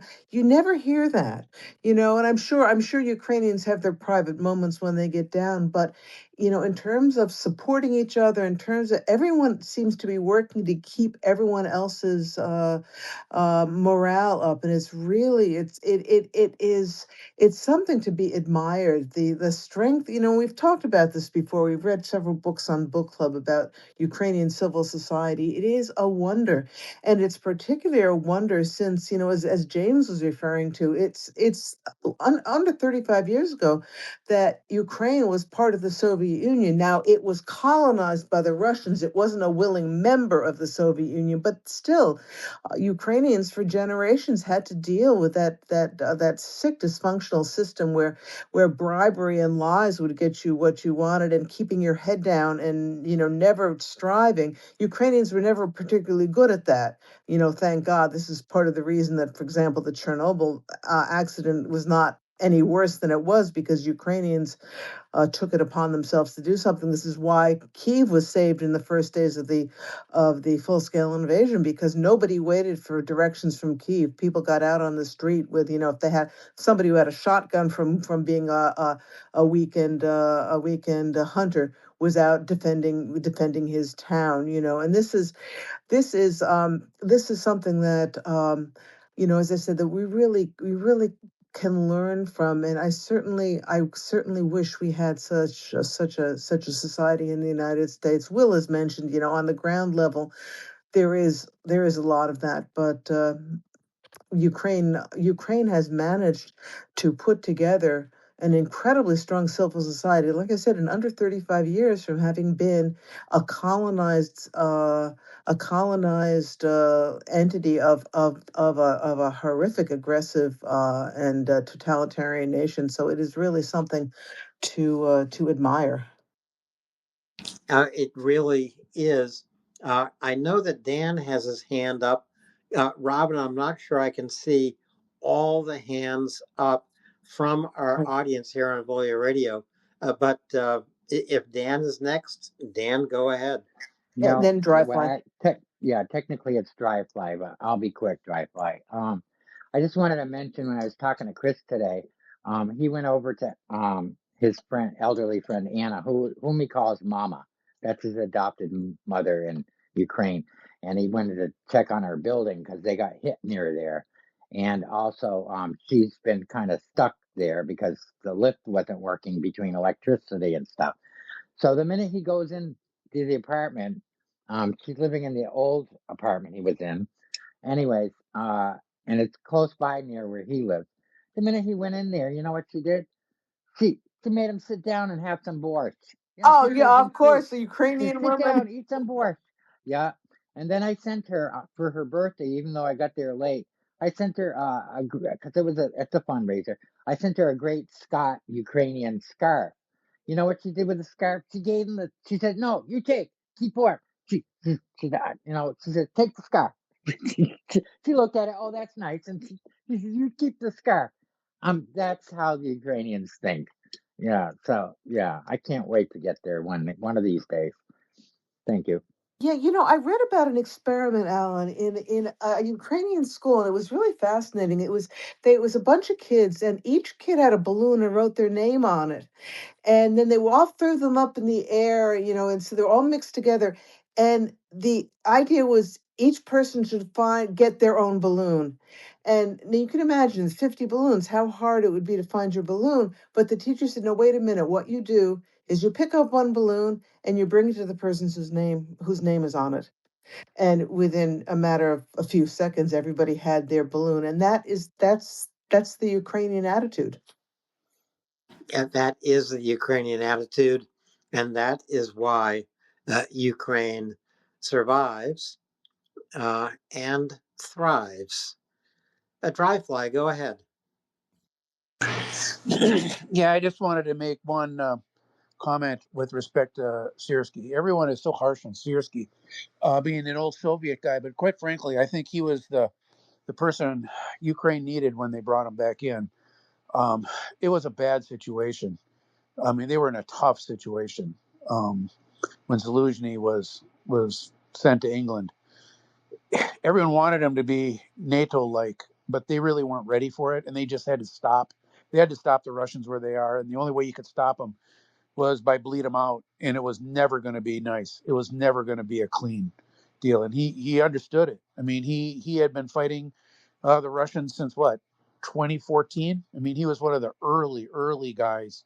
He understood how they did it, even if he didn't necessarily absorb the the Western methods as well as others. And I will personally be always thankful for him, because when you look at the battles that he basically fought the Russians to a draw, they were just some horrific fights, Bakhmut and in Avdiivka and now Pokrovsk, and it was just bloody drag out brawls. There's no way you're going to finesse it with a mobile military methods like the West would want to use. No air superiority, just basically clawing and hanging on by fingernails.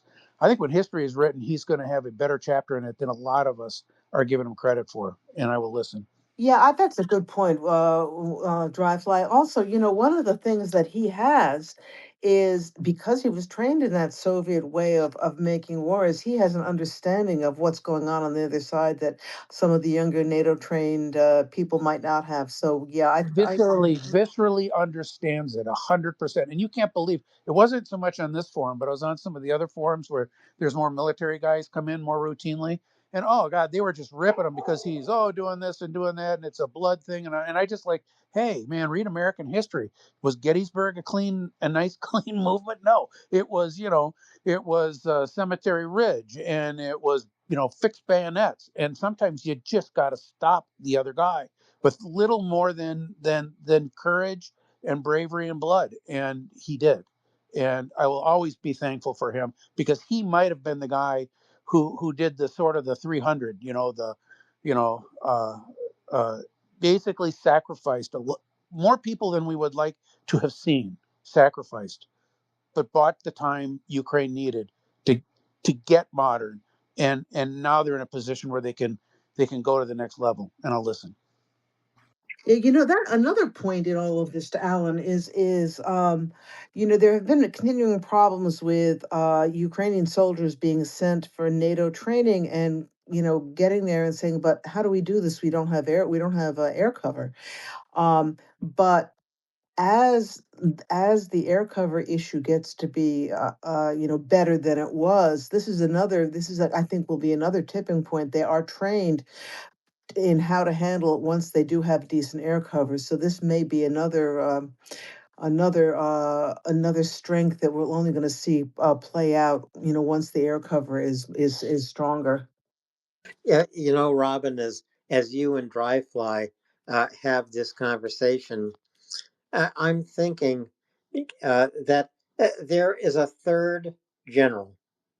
There is a third commander of Ukrainian forces that we don't know who it's going to be at the moment. And the reason I say that is this. Valery Zelenskyy who was a breakaway Ukrainian general. When I say breakaway, I mean that he was fully trained in NATO kinds of operations. And this is what he sought for his Ukrainian military. I want to remind listeners that the United States promised Ukraine to fully equip 10 brigades. It didn't even come close. It equipped 3. The second thing I want to remind listeners of is that Zelenskyy faced and attempted to break through the Surovikin line. The Surovikin line is a line of Russian defense construction in Ukraine that Russia had time to build, but it was up to Surovikin, who was a lost commander of Russian forces in Ukraine, to order it, to see what was necessary for Russia to do to create a defensive line in Ukraine that that would slow down any Ukrainian offensive. Zelensky couldn't break through it. This is when Sersky became the commander of Ukrainian forces. But the war has changed and changed again.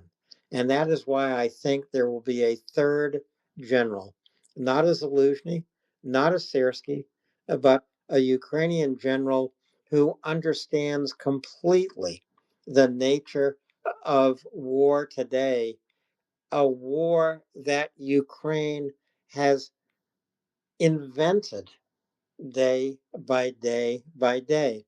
Uh, it has invented it on the zero line, and it is in the process of perfecting it. There is a general somewhere in Ukraine who understands that and will come to the forefront. This commander will integrate drone tactics, with infantry tactics, with air defense, if it can only be brought to the zero line, and it will change the war. It's my prediction. Maybe it's my dream. I don't know. Dan? I agree with your prediction. I just want to point out, for me, what I'm observing. I'm not a military person, but each time there's been a change in commanders, generals, presidential staff, or any shakeup of the government, um, we're not steering the bus. We may not agree with how it happens, but if we just sit back a minute and take a breather and look at what they're doing, they know what they're doing.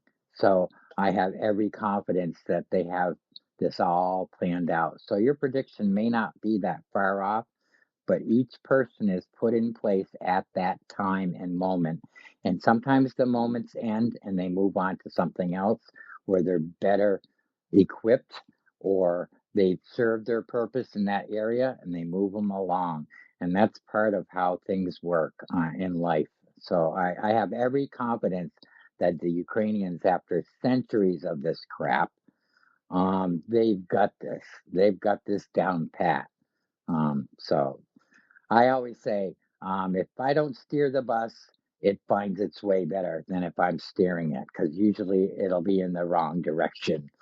Thank you. That's cute. Also the thing is, Ukraine really does have quite a bit of talent in the military. I was wondering, Alan, do you know what's happened to Mikhailo Drapati? He's one who's been talked about as as another one of the really most talented of officers. Robin, I have no idea. Yeah, and so you have given me my overnight work. I'm handing out homework. Sorry about that. I will look into it myself. Well, I was just going to say, the situation on the zero line, and I put a map from Chuck up in the nest of Pokrovsk. Uh, it was 6 weeks ago at this point that people were declaring Prokrovsk lost. Uh, Now, 6 weeks on, Ukrainian defense is contributing to what I believe will be the most deadly month of Russian forces in this war in Ukraine, and that is this month of January 2026. More killed and wounded than in any other month of the war. Bruce. I'm just going to quickly jump on that. I think Will gave a great line. I mean, we're 17 months into the fall of Pakrovsk being imminent. And I remember Will saying imminent in geologic time. I mean, it's really been, and I'm not exaggerating, I can go back to July and August of 24 and read stories talking about how Pakrovsk was going to fall imminently and how Ukraine, the fortress belt was going to go down like dominoes, and here we are, and 17 months later, and they're still fighting within the town. Yeah, I like that geological time. That's exactly right. And one of the things that we're beginning to people are beginning to understand more too is the number of times that the Russians announce that they've taken something over that they haven't in fact taken over yet. And the more this becomes known, the less impressed people are going to be by this, Alan. Well, it's also taking a toll in Russia itself. People read Russian mill bloggers. It's not only in the United States, in Europe, that there are OSINT accounts. There are OSINT accounts in Russia, and these Russian mill bloggers are criticizing Putin. They are criticizing Russian commanders. They are criticizing Gerasimov, the head of the Russian military, and they are trying to expose the lies that the Russian military relies on to conduct this war, that they have occupied Ukrainian cities like Kupiansk or Pokrovsk, and they are nowhere close to it. That they have surrounded Ukrainian forces. No, they haven't done that. That they are inflicting incredible punishment on the Ukrainian military when, in fact, the opposite is true. And from the other side in Russia, you have mothers and wives complaining that they know nothing of their sons and husbands uh, and fathers who have been sent to Ukraine to fight. What is their fate? We haven't heard from uh, Sasha in 12 months. Where is he? Tell us. Well, Russian news sources are also recording the deaths of Russian soldiers. Uh, and this is finding its way into the conversation of ordinary people inside Russia. It's not helping Putin. It's not helping the stability of Russia. But I'm not suggesting in any way that this nation, seemingly based on the North Korean model, of propaganda and suppression and oppression is anywhere close to revolt. It's not, and it never will be. Actually, from what I have read, I think that the more likely, Russian, the normal, what are the orcs, ordinary Russian citizens are not likely to rise up.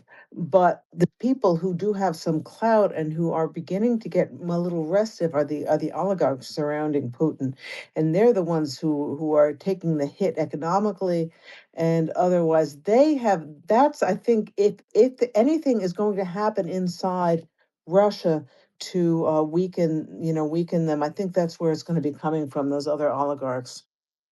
I would agree with that, Robin.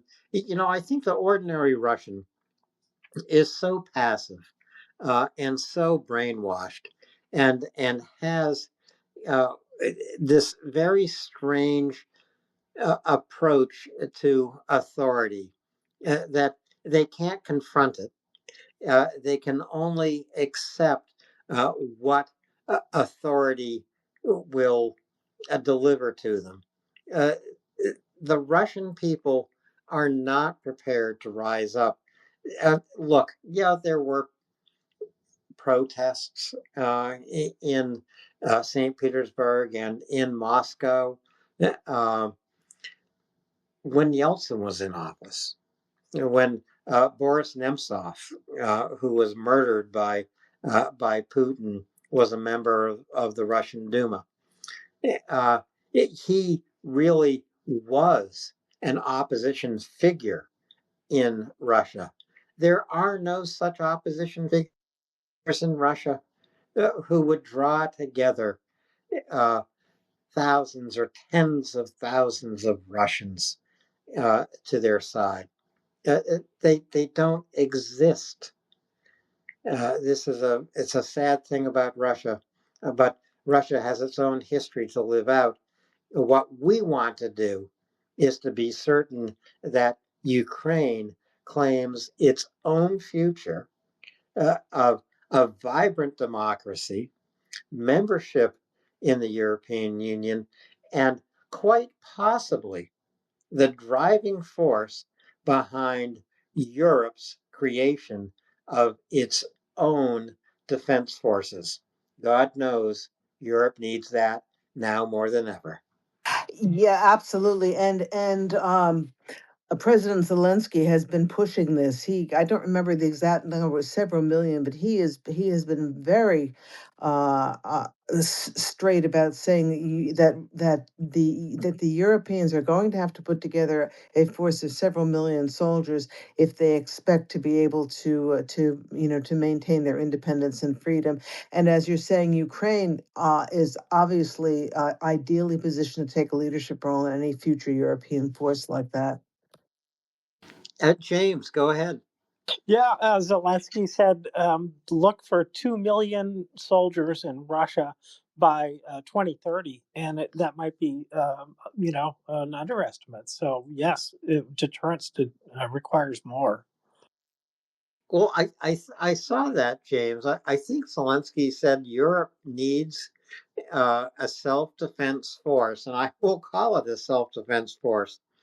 Uh, and that would probably be more true in Europe than almost any other place I can think of. But I think Zelensky said 3 million or even 3.5 million.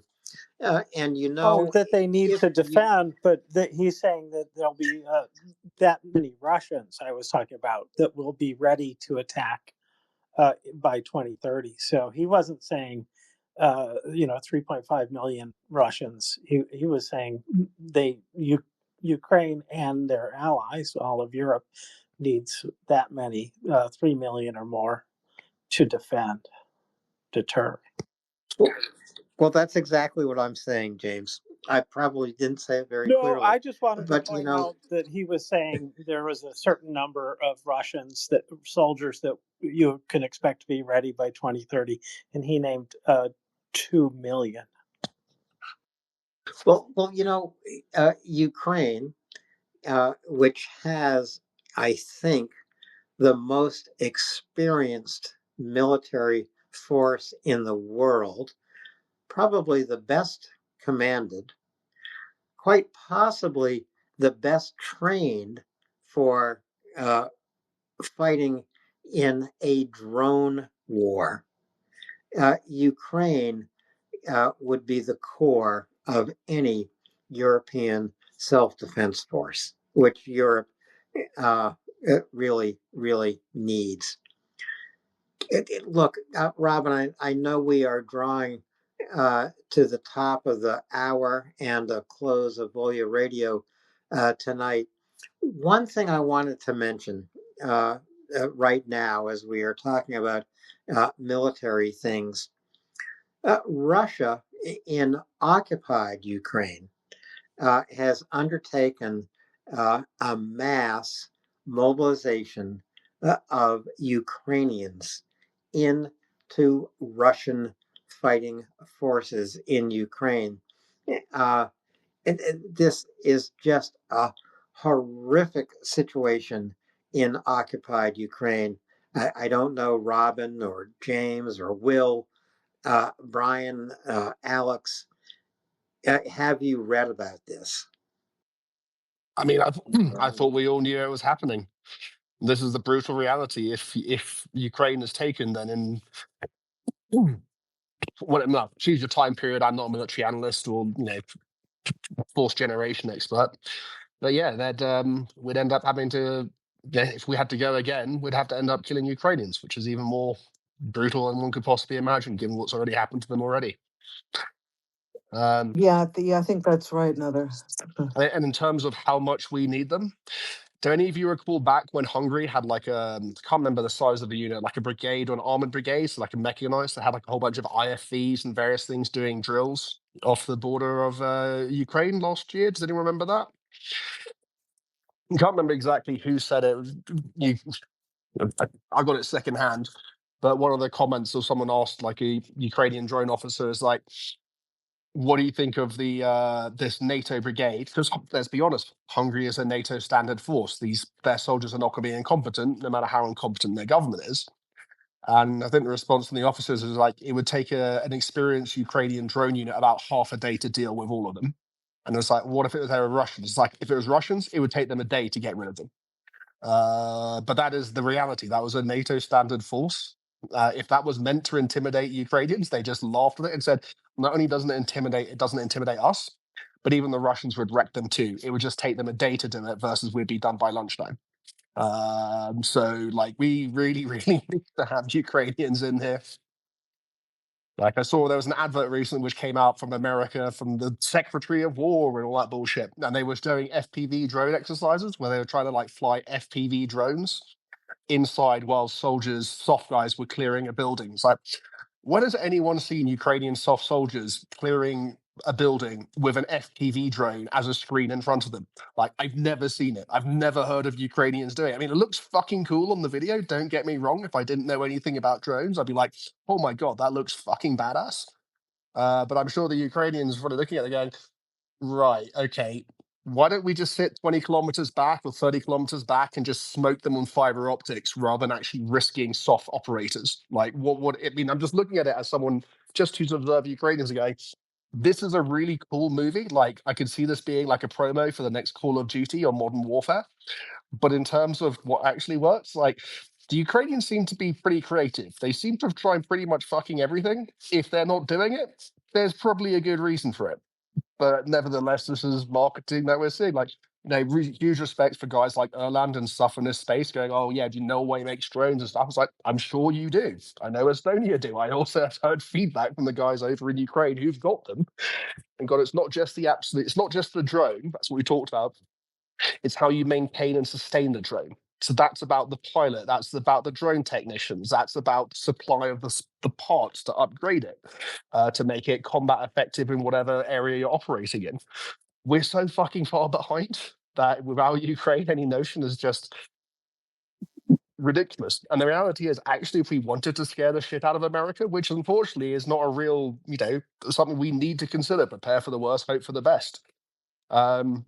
If all of a sudden Europe goes, hi, yeah, we're Europe. By the way, we've got 500,000 Ukrainians. They're pretty tasty with drones. By the way, who makes all the best drones? All right, Ukraine. Right, okay, right. Can you put the fuck down? But yeah, so, all of these things, it's like NATO without America is not NATO, but maybe Europe can join Ukraine, frankly, in some form of new alliance.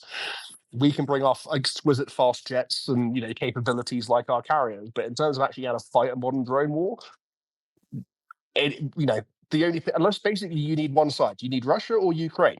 Obviously, we're not going with Russia. Ukraine are fortunately better. They're just under-equipped, but we have money and we have people. So, but yeah, Alex, I just want to stop you for a moment. You just said that NATO without America is not NATO. But you know what?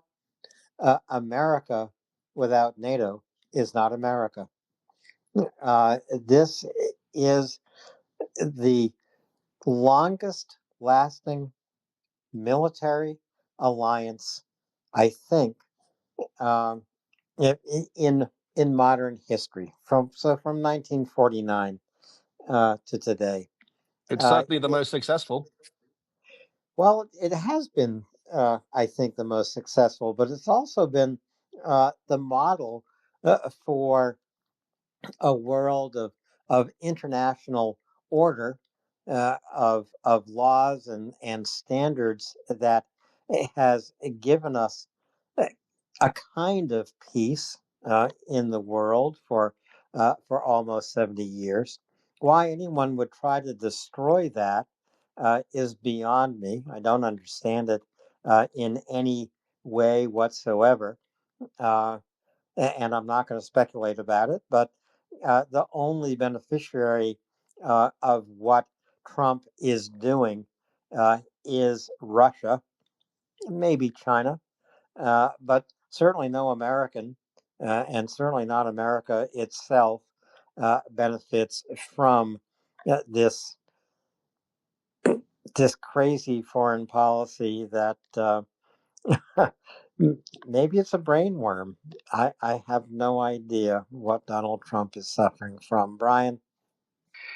And what I would say, and I think most people, regardless of party affiliation here in the U.S., understand that that for us to sort of trash a 80-year alliance, transatlantic alliance, is insanity. But for those who maybe need a refresher, what I try to say is that that this NATO alliance actually has helped to make us fabulously wealthy. I mean, we do almost $1 trillion of trade with the European bloc. A lot of people may not know that annually, we do about almost $1 trillion worth of trade, at least before this atrocity, before this nonsense. There we were doing almost $1 trillion worth of trade with, and this has made us fabulously wealthy as a nation. We have financial problems with our accumulating debt that has more to do with fiscal discipline on our side. But in terms of international trade and taking materials as inputs and exporting them as outputs, and our participation in NATO has been a fabulous return on investment since NATO's founding in 1946. And for us to sort of throw that in the trash bin, along with bailing out on an ally like Ukraine, is really just self-sabotage. It's a massive financial self-sabotage, and that gets even before we get into any sort of retaliatory actions. Like, what do you think is going to happen to our stock market and to our mortgage rates when and if the Europeans start selling U.S. treasuries en masse? Well, I'm kind of hoping that Trump tacos, because if there is any force on the planet more scary than the international bond market, I don't know what it is.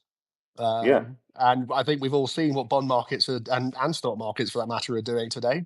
So hopefully this causes a taco, and then Americans realize, like, oh, actually, the fact that we dictated basically the rules-based order and the financial systems that underpin it has been pretty useful. And everyone's been happy to basically, give you an IOU.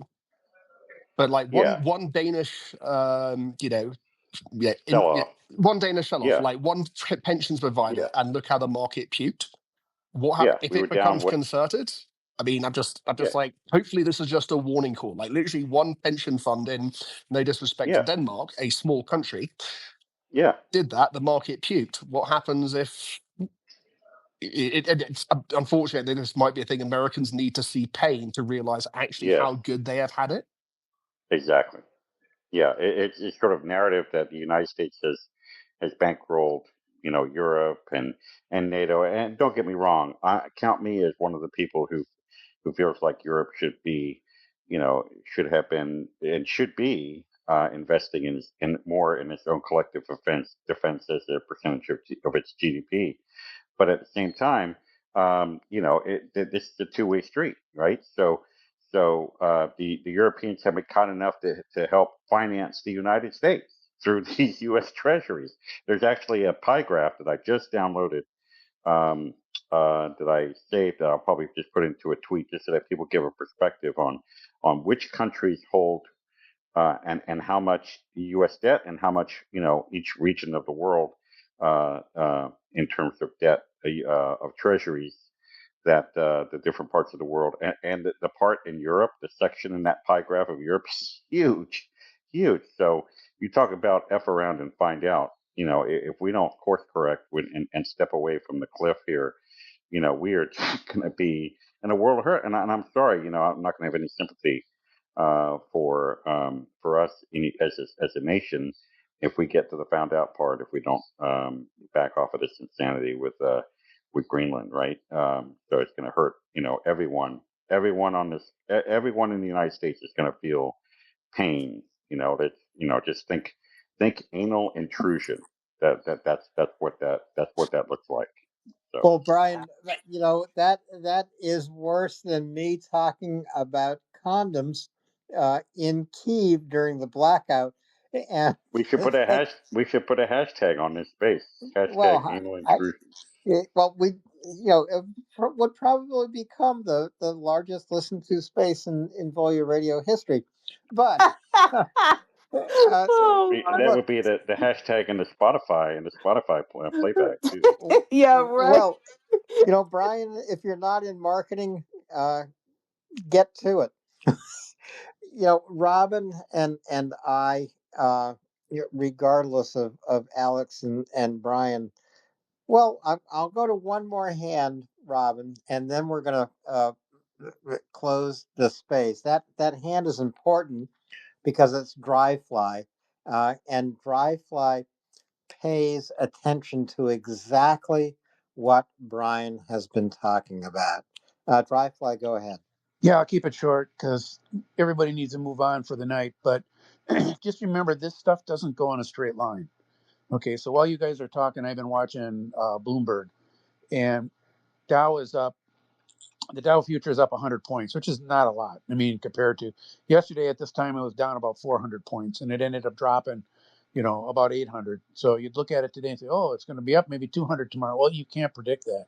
At the same time, you look at the gold futures, and the gold futures just set a new record, as we talked, which means people are still moving out of risk assets into gold, even as the Dow futures creep up. This time of night, a lot of those markets are thinly traded if they're U.S. based. Now, as Europe wakes up, it'll move around and stuff will happen. But as you watch this and you're saying, oh, America doesn't care, or oh, the markets don't care, don't get fooled. The smart money isn't going to telegraph their moves. They're going to try to get out of positions they consider really, really high risk. And they want you to stay in the burning nightclub. In fact, they may give you some money to go to the bar and get one for the road so that they can get out before the stampede. Buy one for the house so they can get out. Because the last thing in the world they want to do is get caught in a stampede where everybody heads to the door at the same time. And that's kind of what Brian and Nother were describing.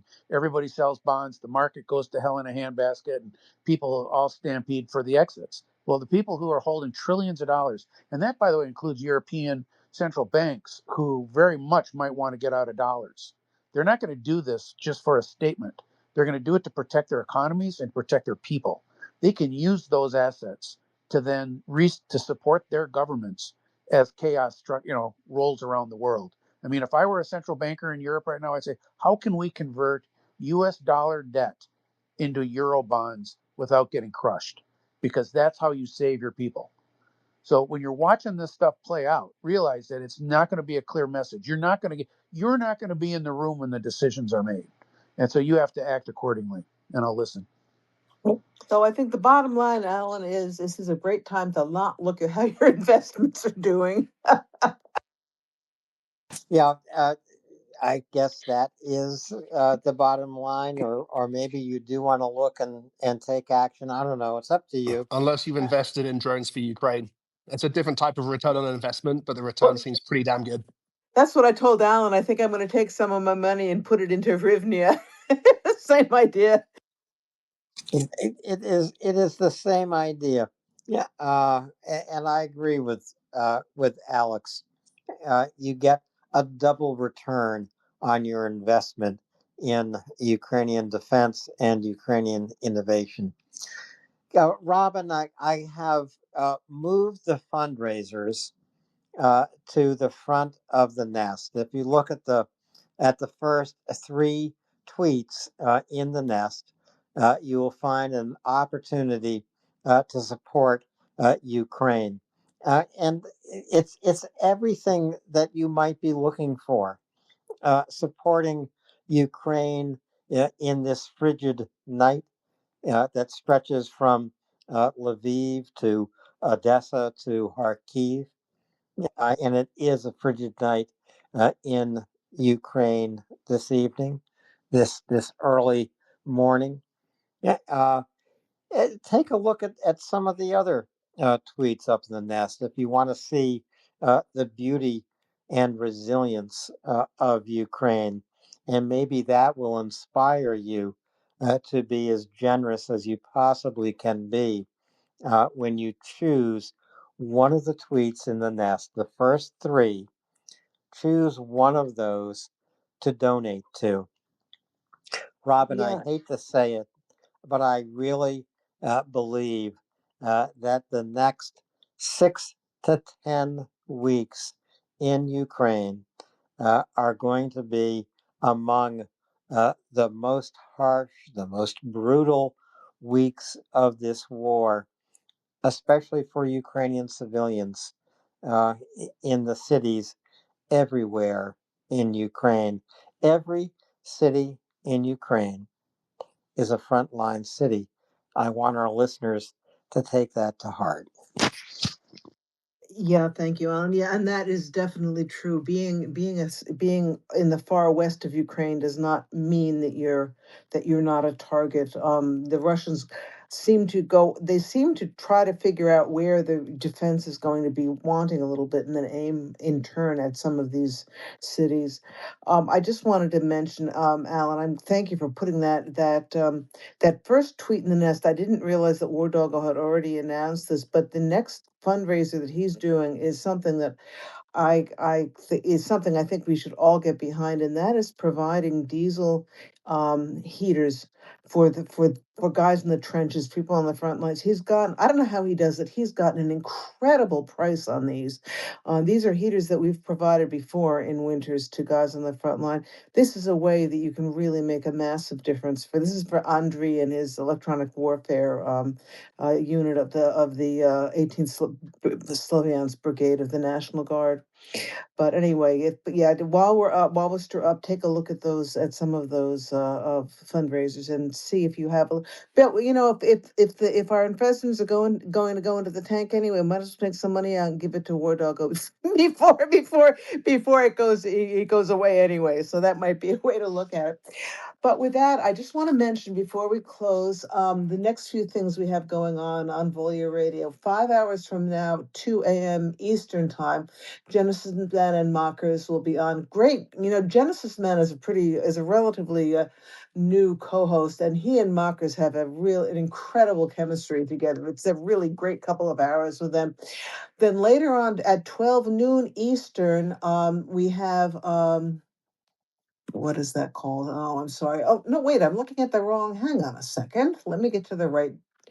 Uh, okay, no, that was right. Okay, yeah, tomorrow we at 11 o'clock Eastern time is Decoding Distant Folklore with Wendy and James, and Decoding Trolls, also very interesting all the time. And then tomorrow night, for those of you who are wondering where the heck we were on Sunday night, um, Adam and I have moved book club to Wednesday nights from 8 to 10, shorter time period in the middle of the week for on 8 to 10 Eastern. This is a temporary change. It'll be for the next couple of months though. And right after us comes Snoopin' and Poopin' with Zdenka and oh, and I can't see here. I've got the clue. Where is this? Well, anyway, with Zdenka and friend. So that's it for the next 24 hours. Thank you, everybody. Great conversation tonight. We've covered a lot of material and made, I think we've all learned something from it. Thank you, Alan. It's always a pleasure. And I thank you, Robin. And again, stay focused on Ukraine. I know a lot is happening around the world, but focus on Ukraine. Uh, the more you focus on Ukraine, the more sanity you will retain. I think I sound like Muhammad Ali a little bit. Yes, well, there's definitely a similarity. Yeah, okay, very good. So thank you, everyone. And we will just say we'll see you soon, and Slava Ukraini. Herom Slava. Heroam Heroям Slava. Slava. Slava Elam Nazi. Slava. Smert Smurf Boraham. Boraham. And we wish our friends in Ukraine spokojной noche, a quiet night as much as possible. And skoro побачимось.